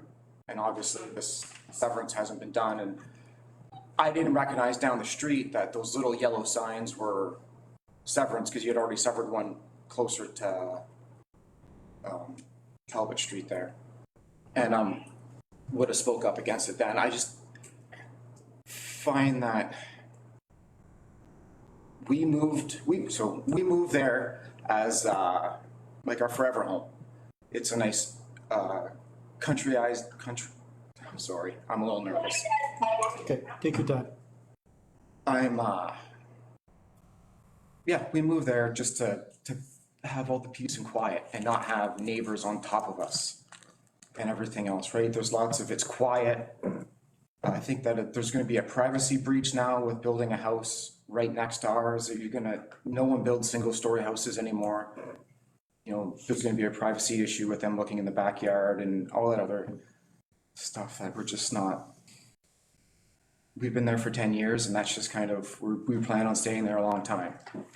So also worried about water issues. Centennial has been known for water issues for many years. That's why the sewers and everything else were forced on us, and we did all that stuff to try to mitigate that.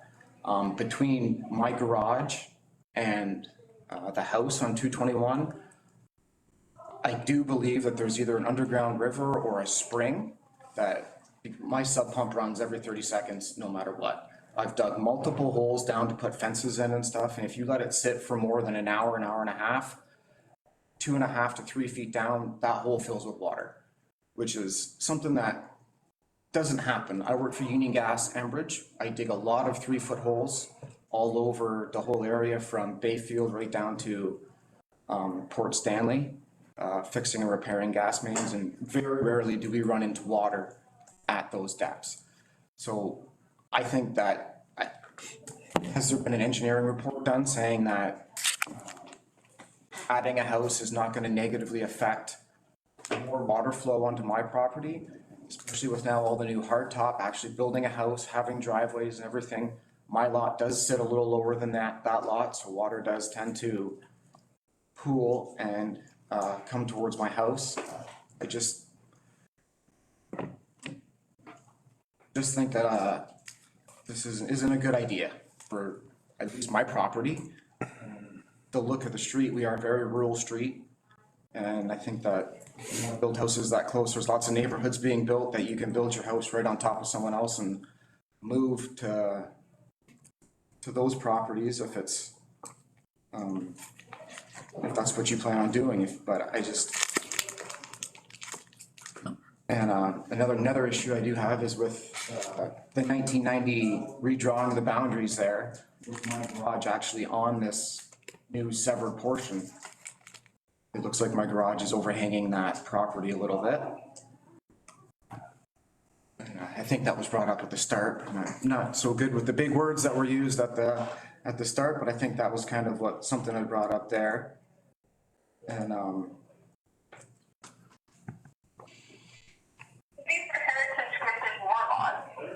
these were heritage scripted war lots back in the day, in the 40s when they were all.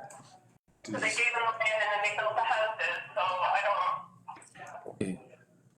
We thank you for your comments, and I'll ask, we'll have somebody on here on the, do we have another agent on here or an applicant to speak? Yes, this is Chris Liberty.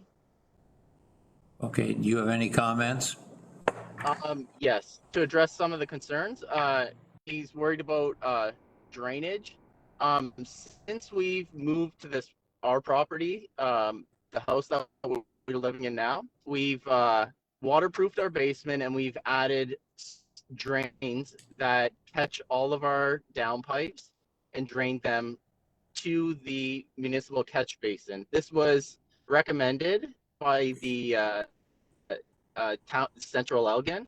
They allowed us to do this, and this is part of the way that we're going to alleviate some of the water going onto Sean's property. Sean's property already sits low compared to his neighbor at 221 and the neighbors behind us. So he's not only getting our water, he's getting a lot of water there. It's not just from our property. Right on top of ours, going to our property going forward. Because we're already suffering from a water issue because of all of our other neighbors. What if one more thing to do? Wait your turn, just wait. I think, as chairman, I'd like to just say that I think some of this concern has got to go back to the municipality of Central Elgin. Go ahead, Brian. Mr. Chair, a couple comments.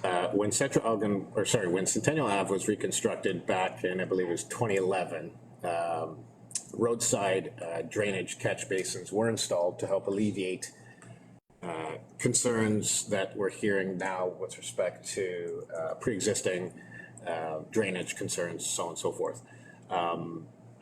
In accordance with the building code, all new structures or alteration of structures today require, if not already in existence, the incorporation of a mechanical sump pump to discharge any water collected around the foundation footings.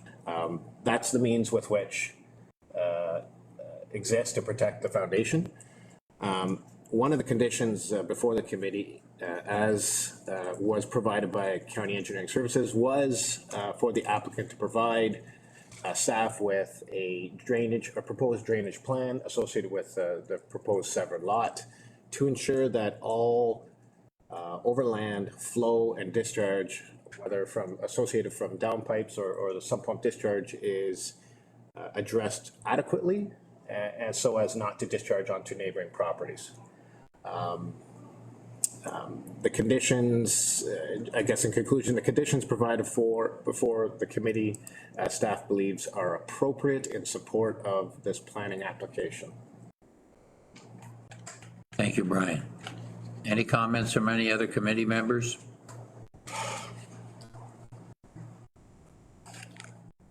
Jack? Sorry, Brian, I was reading and I didn't catch your last comment there. Could you repeat that last comment? Yeah, the conditions presented before the committee are appropriate in support of what's being proposed. However, through you, Mr. Chair, however, the recommendation of staff that this application should be deferred pending confirmation of the spatial requirements under the building code, right? That's right. As was on the previous application. Yes. Okay. Any other comment on that, Brian? I'll defer to Mr. Hicks. Mr. Hicks, you have any comment on that comment? Not particularly. Again, we've highlighted this on 2 applications now, just because of the tight lot lines of wanting to ensure Ontario Building Code compliance prior to the granting of a severance. Certainly with the previous application, the committee was satisfied that they felt it could move forward without a deferral on that basis. So, certainly our opinion still stands, but if committee is comfortable with the application, we have provided all of the recommended conditions of approval. Certainly otherwise from staff's perspective, just as Mr. Lima had pointed out, we're satisfied from a regulatory and policy perspective otherwise, that it constitutes good planning, and that's one of the reasons that we provided the recommended conditions, even though we were recommending a deferral. So certainly if committee's comfortable with it, then they're certainly in a position to grant it. I don't know why. I don't know what? Anybody comment? John, I met Yes, John. Mr. Chair, I seem to be at odds here. I'm not sure what makes sense, frankly, at the risk of sounding totally confused. I mean, I appreciate the conditions are put in so that if we pass it, in spite of the recommendation for deferral, but wow, I read the issues on deferral and there's a lot in there. And for what appears to be reasonable cause, am I taking the reasons for deferral as too seriously or too huge or too big?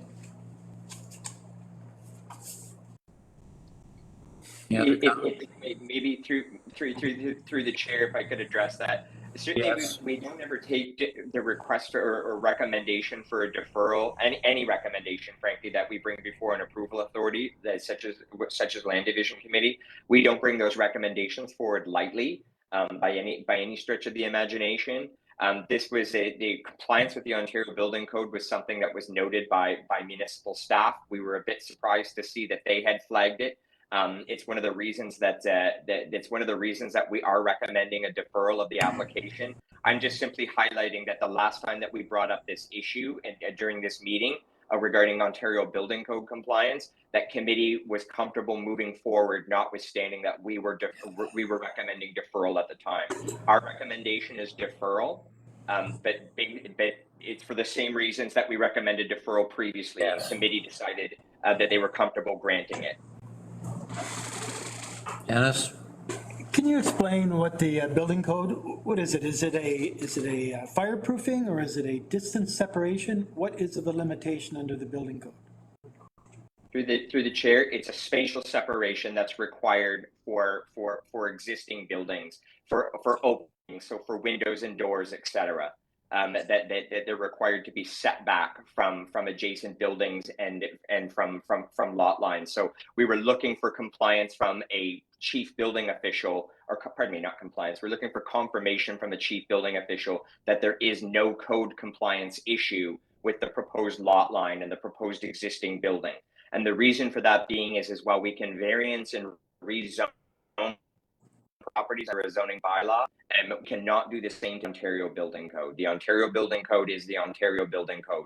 So if there is a compliance issue, then that would mean that the applicant would have to come back before committee to have the to have a revised application or heard before the committee with the lot lines adjusted. So the normal lot line would allow for, what is it, a 1.5 meter setback from the lot line for the building wall for the new residence? Is that correct? Or is it 2 meters? It varies from municipality to municipality. Usually the historical kind of standard was 1.2 meters or approximately 4 feet. And that was tied usually in zoning bylaws to the Ontario Building Code. So Central Elgin has a bylaw that says 4 feet, is that correct? I'd have to be frank, I'd have to double check what the bylaw actually says. Traditionally, it's been 1.2 meters or 4 feet. Some municipalities, because they won't allow openings on the side of buildings in new subdivisions, have allowed it to go down to 1 meter or even smaller than that. So it varies. I wouldn't want to steer you in the wrong direction. It's just traditionally in Ontario, 1.2 meters or 4 feet is the setback stipulated, and that usually has its origins in the Ontario Building Code. So the question then arises then, is the new building, are the owners looking at moving it closer to the lot line than 1.4 meters? Is that what this issue is all about? With the issue in this particular case through the chair is that condition 10, which is the condition that was proposed by and endorsed by Central Elgin staff, states that a survey or surveyor certificate is provided that confirms the existing house on the retained lot conforms to the R1 zone minimum interior side yard depth of 1 meter and the Ontario Building Code to the satisfaction of the municipality. So our concern in this case is that what's being proposed is essentially a 1 meter setback and whether or not that can comply with the Ontario Building Code. In this particular case, when we spoke to staff, we had asked staff at Central Elgin if they were able to confirm whether or not there was a code compliance issue. And frankly, we did not receive a response. So this is one of the reasons we were left with the recommendation to defer. Yeah. They're kind of shoehorning it in there, is that correct? Sorry, that's a judgment on my part. Any other further questions?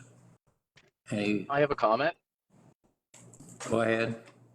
This is Crystal Liberty, the owner. I submitted a survey from, I think it was MTE that gave me the exact dimensions of the lot line. I don't have it in front of me, but I submitted that with this request. So. We've got, any other comments? Yes. It just kind of seems like it's a haphazard thing just to jam another house in here. Like, is this the plan? Is this part of the plan on Centennial Ave?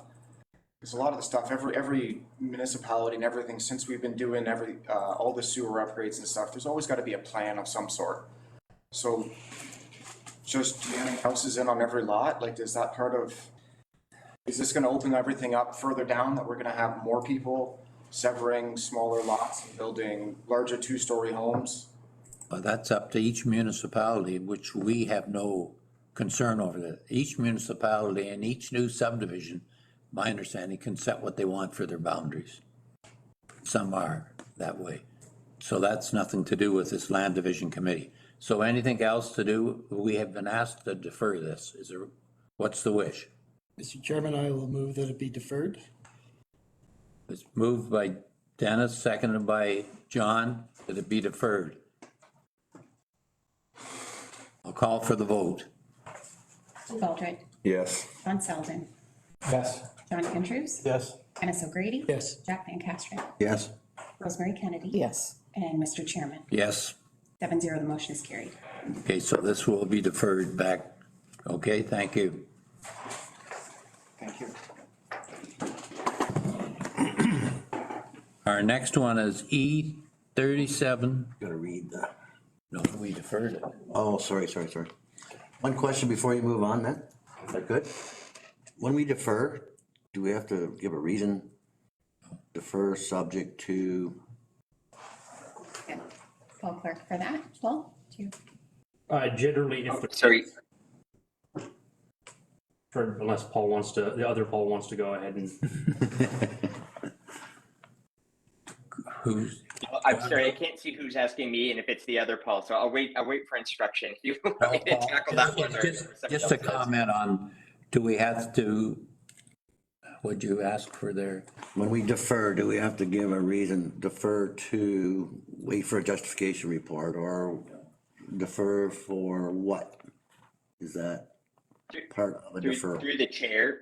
Yeah, through the chair, it would be my recommendation that a reason for the deferral be included, so that provides a direction for the applicant and the municipality on how to address the deferral.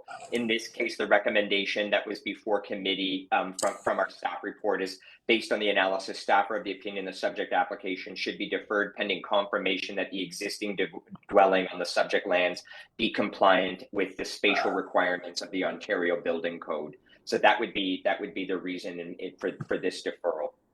Okay, thank you. Is everyone satisfied with that? Okay. Now we'll go to application E37-22.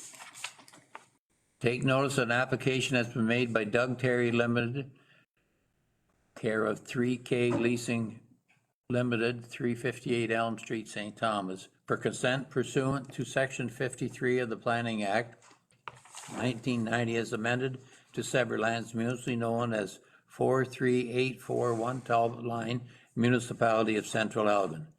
The applicant proposes to sever a parcel with a frontage of 64 meters, 209.97 feet, and a depth of 548 meters, 1,797.90 feet, and an area of 30.27 hectares, 74.8 acres, to form an addition to the abutting parcel.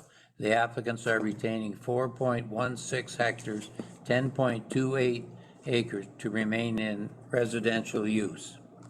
Do we have any applicants or agents or interested parties who wish to speak to this application? I'm here. My name is Nicole Looms. I'm the applicant through Doug Terry Limited. And yes, I am applying for a severance for the rear portions, the agricultural portions of the 3K leasing property for future long-term residential development for Doug Terry Limited. Okay, thank you. I will get back to you. Do we have any comments from the committee? Mr. Chairman, we need to talk to staff. The notices were not up until, I believe, Monday for the severance. And I thought that they had withdrawn their application. Had they not withdrawn the application? It's not withdrawn now. Not withdrawn. Anyway, the notice signs for severance were not put up till Monday. That's the yellow signs that were posted. Paul Hicks can speak to the comments on that. Do you have any comments on it, Paul? Certainly, Mr. Chair. So do you want to just stick to my comments on the notice requirement, or do you want me to just kind of review my overall comments on the application, which would include the notice requirement? The notice requirements.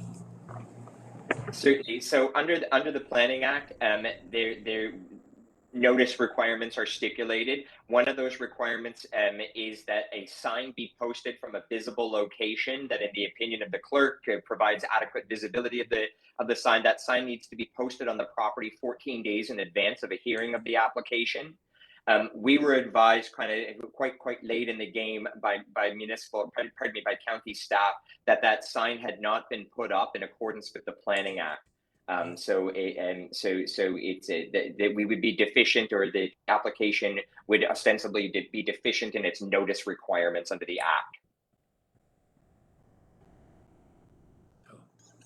So then my question is, do we have the power as a committee to even look at this and make a decision, or do we just have to defer it and then it has to come back now? I believe that we can't look at it because they weren't up for the full 14 days. Right on. So do we move it just deferral? Or it's not, we just refer it? Until such time as they are. Next time in it's. compliance with the Planning Acts. It's not in compliance with the Planning Act, so we can't listen to this. I would just move that we put this on, now that the signs are up, that we put this on to the next meeting. That will be up to Paul and Julie and Brian when they can work it in. I mean. Doesn't matter. Okay, sorry. Yep. It's up to the the staff to put it in when they can do it. Right, so the appropriate decision before the committee would be that the matter be deferred, and it'll be brought forth to the committee at the appropriate time. Yep. Okay, so. Second it. Moved by Dennis to be deferred, seconded by Jack. And I'll call for the vote. Stu Baldry. Yes. John Selden. Yes. John Andrews. Yep. Melissa Brady. Yes. Jack Minka. Yes. Rosemary Kennedy. Yes. And Mr. Chairman. Yes. 7-0, the motion is carried. Yes. Okay, so it'll be deferred. Our next application is 3822.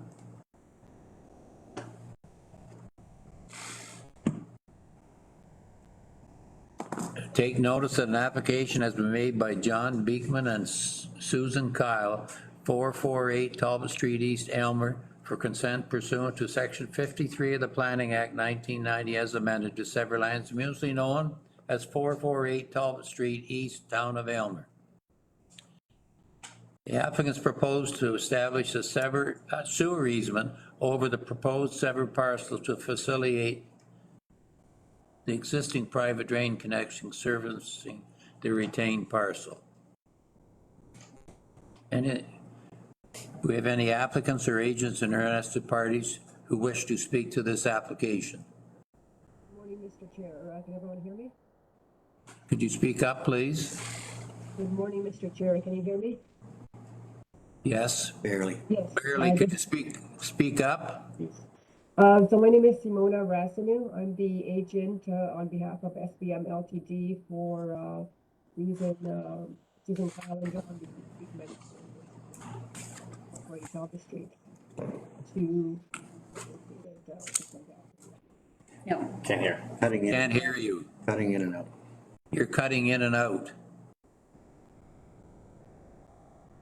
You can't hear me at all? We can now. Not very clear. I'm wearing, can you see me? Yeah. Microphone. So let me try plugging in the microphone. If I could, Mr. Chair, while Simona is working through the technical issues, I can perhaps maybe I could just introduce Simona on her behalf while she's sorting that out, because I think you were just looking to know who's speaking. Ms. Rasanu is the agent for the applicant in this case. So she has applied on behalf of the applicant. She is a planner with SBM Engineering. Okay. So do you have any comments on it, Paul? I do. I might suggest, as we had done previously, that, and I just throw this out for committee, that you may want to hear applications 38 and 3922 together, because they are joint applications. And I'll very briefly explain, and then you can make your decision and provide me your direction. The one application would be to create a new residential lot And the second application for consent would be to create an easement to service that lot. So the two applications are kind of part and parcel with each other. One is simply creating a new residential lot, and the other is creating an easement that would run through that property. Okay, well, I will read now, if the committee agrees, the second application, which is E3922. Take notice of an application that's been made by John Beekman and Susan Kyle, 448 Talbot Street, East Aylmer, for consent pursuant to Section 53 of the Planning Act 1990, as amended to sever lands municipally known as 448 Talbot Street, East, Town of Aylmer.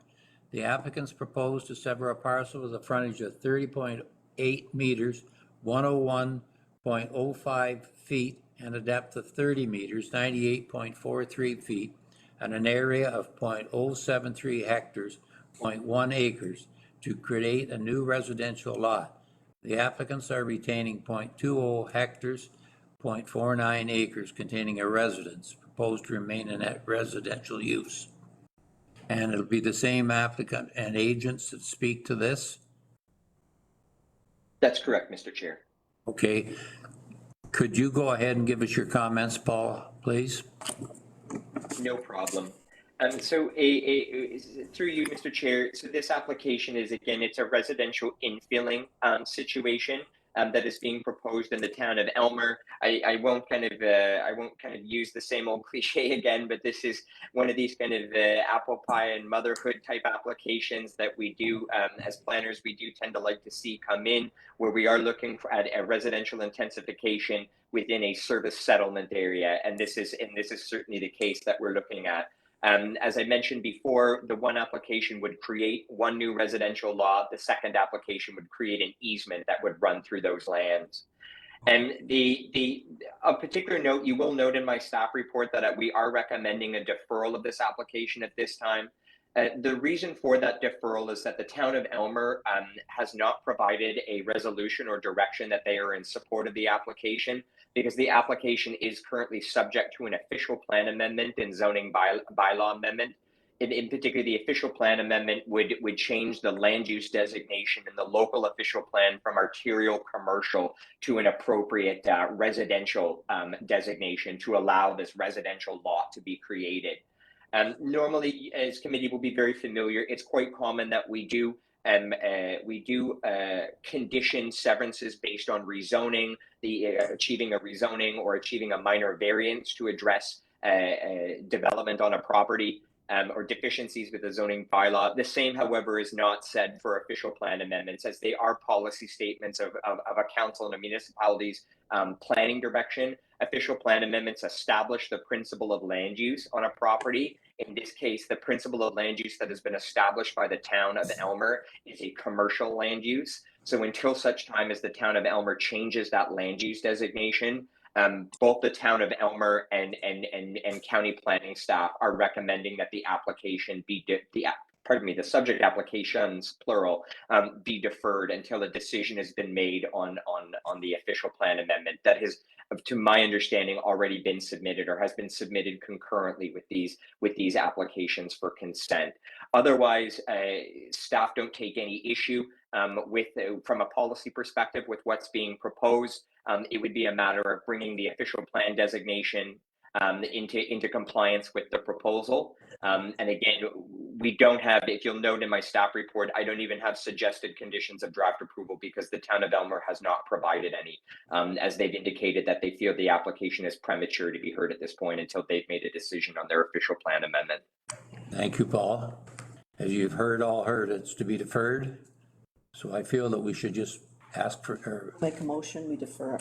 move to be deferred by Rosemary, seconded by John Andrews. Are we deferring both or one? Both. Both, thank you.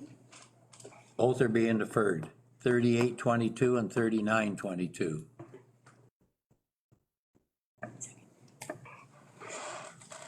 Right, I just have to catch up. Yes. So deferring both, moved by Rosemary, seconded by John Andrews. You said. I second it. Seconded by John Andrews. There it is. Jack can if you want. Okay, call for the vote, please. Hugh Galdred, Yes. John Selden, Yes. John Andrews. Yes. Dennis O'Grady. Yep. Jack Van Castren. Yes. Sarah Kennedy. Yes. Mr. Chairman. Yes. 7-0, the motion is carried. Motion is carried, so it'll be deferred and we'll hear back on that one. The next one is E4022. If I could, Mr. Chair, sorry to interrupt you, just like the previous application, I may suggest that committee may want to hear E40, E41, and E42 concurrently or jointly, as they all are 3 severances on one parcel of land. So one staff report was prepared for them, and they all are severances on they're all associated with each other on one parcel. Yes, I am going to do that, Paul. Okay, thank you. No problem. Sorry, I just wanted to bring it to your attention. Apologies. That's fine. Thank you. Okay, so we'll deal with E40-22. I'll read that first. Take notice that application is made by Brent Fulton and Barbara Sieber Morgan, 36427 Talbot Line, Shedden, for consent pursuant to Section 53 of the Planning Act 1990 as amended to sever lands mutually known as 36427 Talbot Line, Township of Southwood. The applicant proposes to sever a parcel with a frontage of 45.73 meters, 150.03 feet, and a depth of 99.27 meters, 325.69 feet, and an area of 0.4 hectares, 0.99 acres, to create a new residential lot. The applicants are retaining 4.37 hectares, 10.8 acres proposed to remain in residential use. And,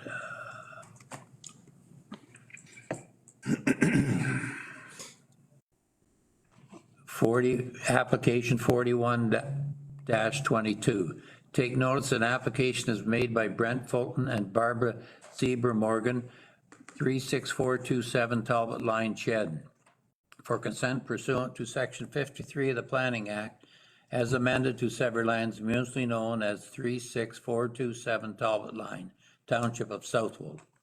The applicants propose to sever a parcel with a frontage of 37.77 meters, 123.92 feet, and a depth of 116.24 meters, 381.36 feet, and an area of 0.4 hectares, 0.99 acres, to create a new residential lot. The applicants are retaining a frontage of 244.25 meters, 801.35 feet, and a depth of 221.03 meters, 725.16 feet, an area of 4.37 hectares, 10.8 acres.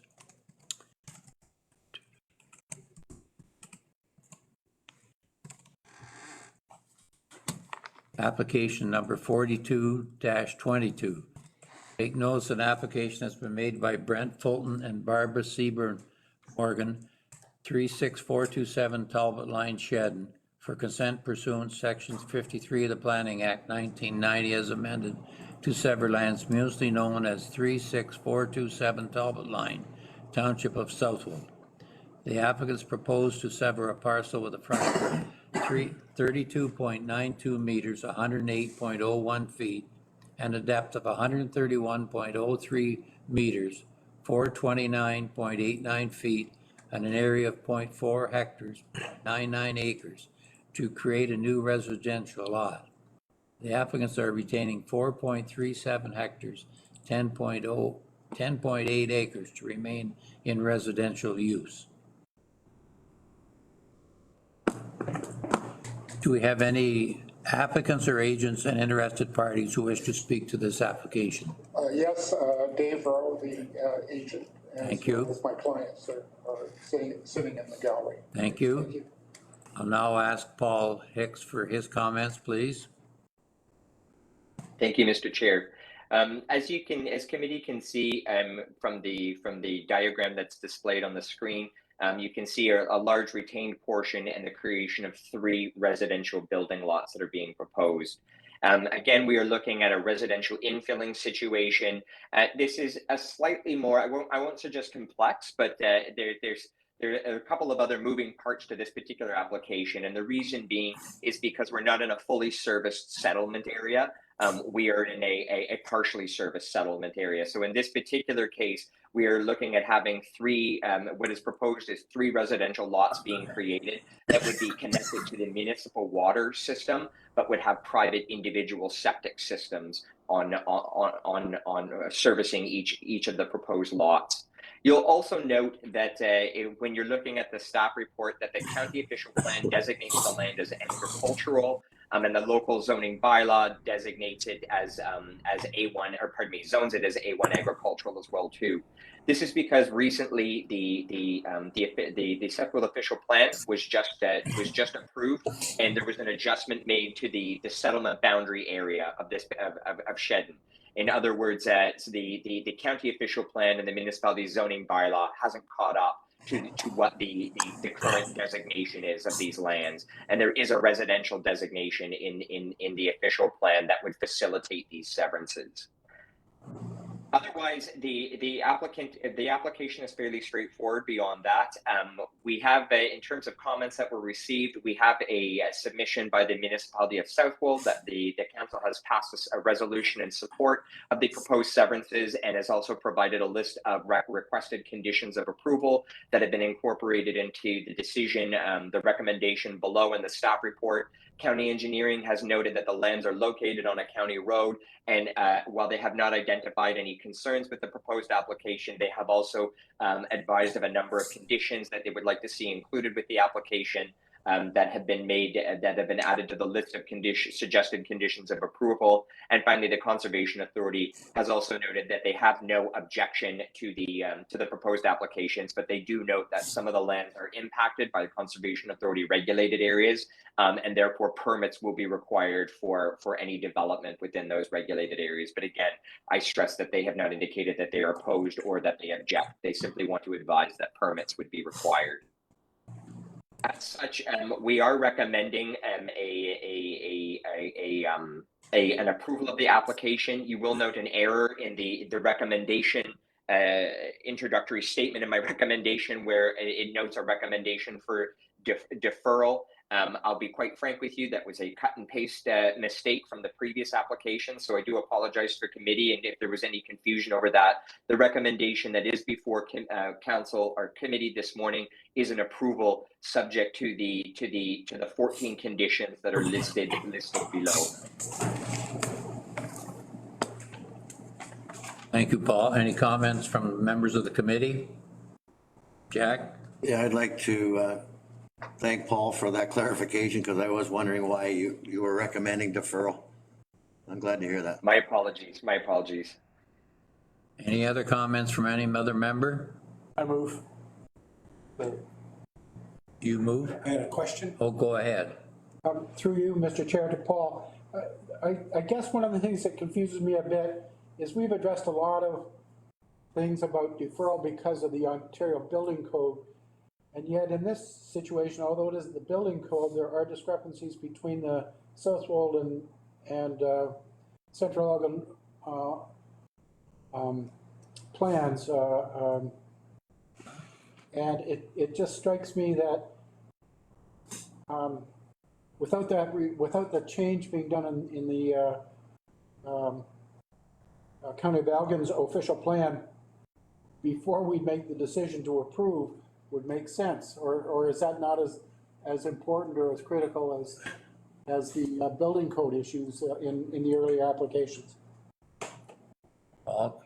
Through the chair, so the two issues that I understand I'm being requested to comment on are, one, Ontario Building Code was an issue in a few of the other applications we were creating. Why are we not in the same situation here? And we have it in the second question related to, we have an issue with a county designation of agricultural, and this application doesn't line up with the designation in the county official plan. So if I'm understanding that correctly, so with regards to the Ontario Building Code, in this particular case, because of the setbacks of the existing buildings, we don't see any issue that needs to be addressed with the spatial requirements for any of the existing dwellings on the property.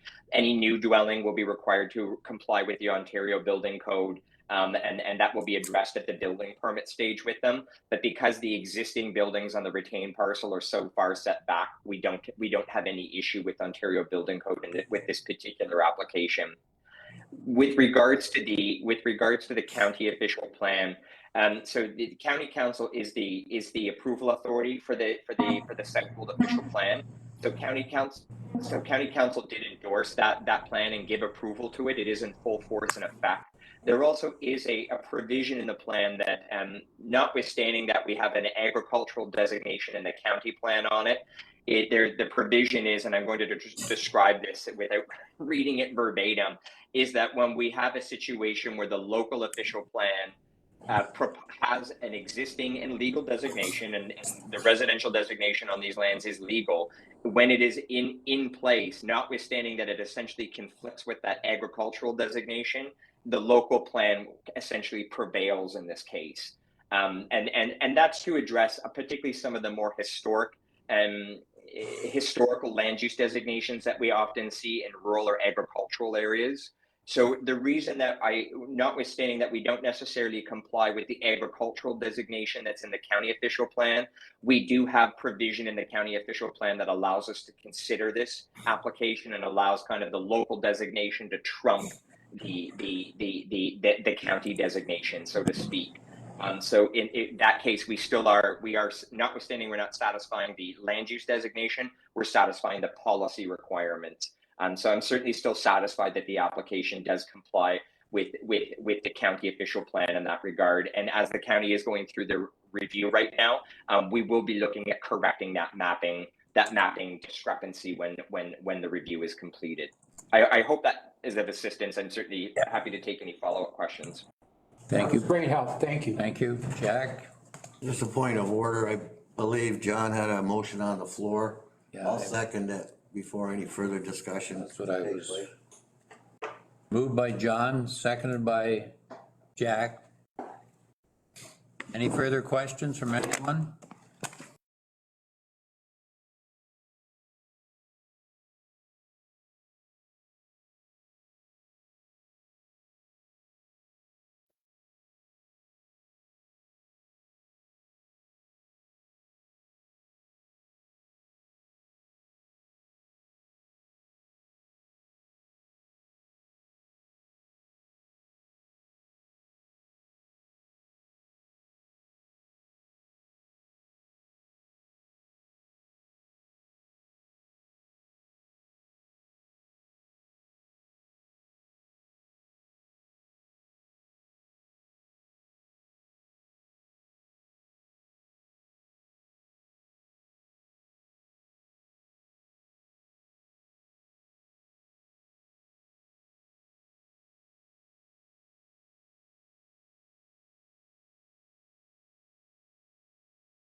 are you able to hear us? Yeah, I can now. Okay. Okay, have you any comments, please? Or first of all, Paul, I'll just ask again, do any of the applicants or agents who wish to speak to this application, please introduce themselves to the committee?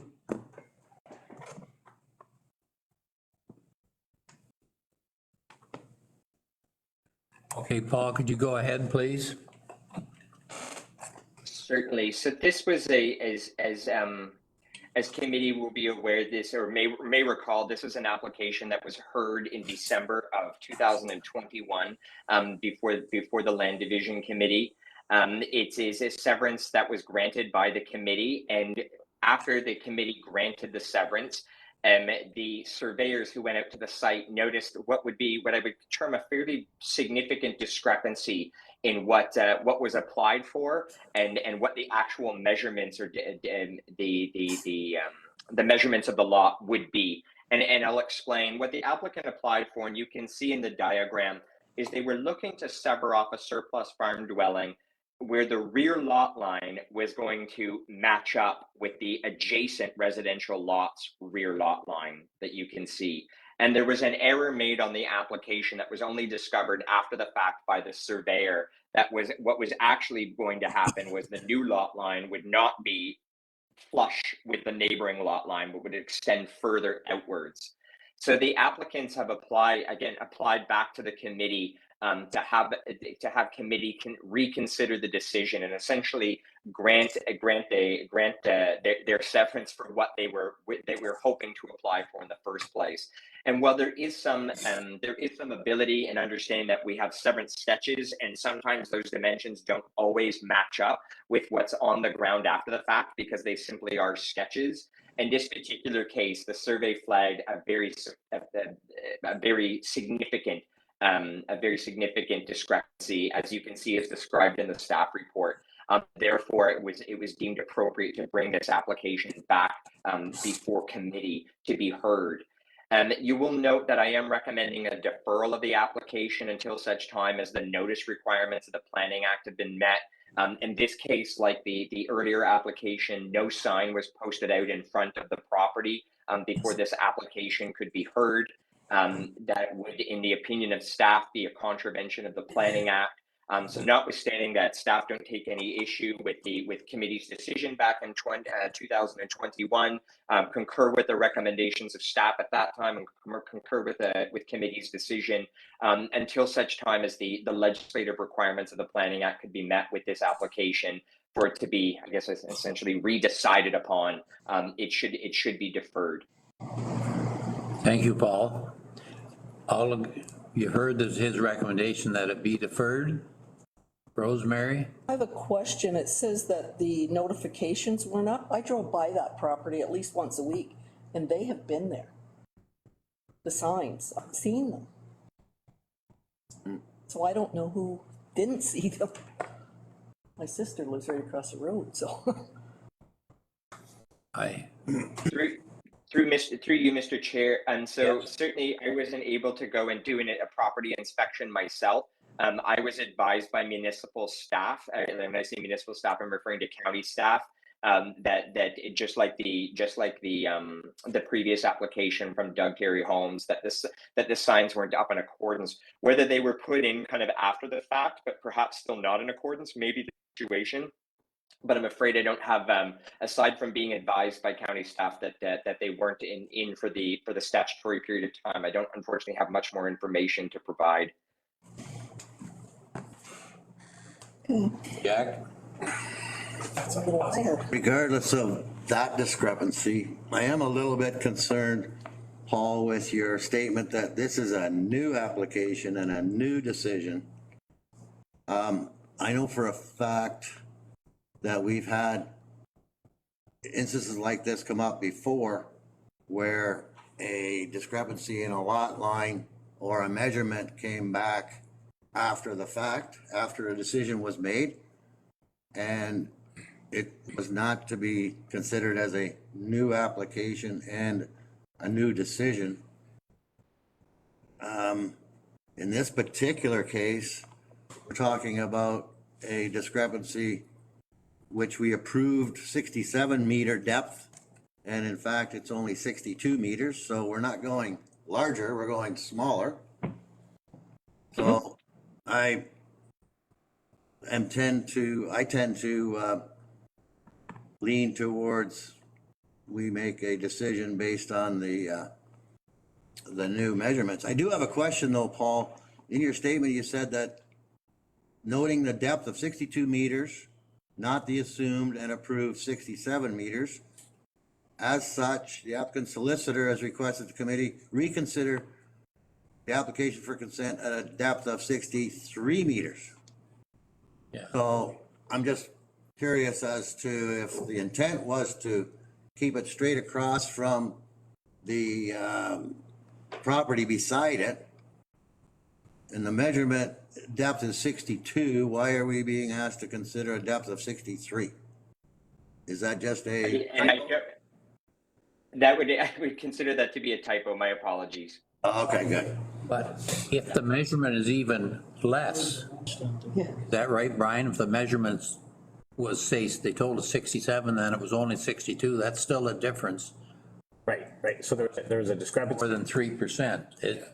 More than 3%, no matter whether it's less, that's a discrepancy. Which, and through you, Mr. Chair, just to correct statements about a new application, we're dealing with another file under the same circumstance, and it's actually an amended application will be received. Yes. So without an amended application, we can't vote on this? Well, the recommendation through you, Mr. Chair, is that this matter be deferred so that the required notice periods in accordance with the Planning Act be satisfied. Yeah. Because there's a change to the lot size as it relates to the original application in excess of 3%. All external agencies and members of the public need to be given an opportunity to provide comment. We anticipate likely won't be any differing comments. Irrespective, we have to give parties the opportunity to speak. Okay, so that might, through you, Mr. Chair, that might be the reason for the difference in why I remember I had an issue in Elmer, my municipality, where I contacted the secretary at the time, said the notice signs aren't up, and I was told they don't need to be because we're just voting on an amendment.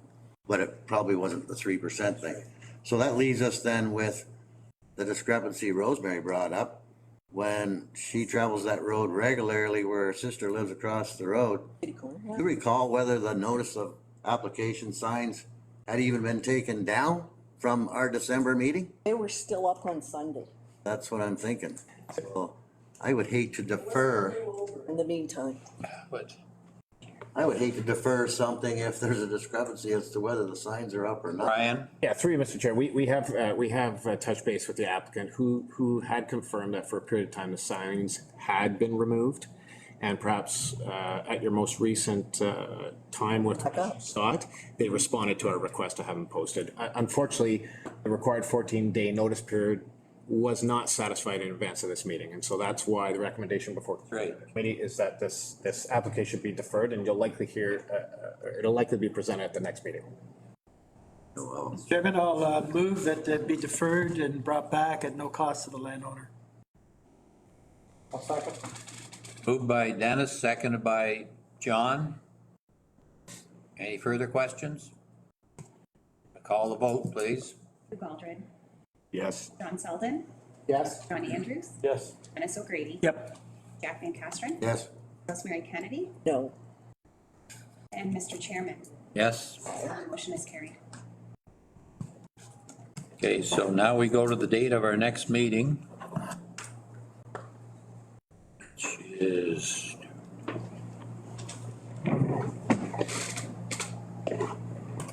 July the 27th.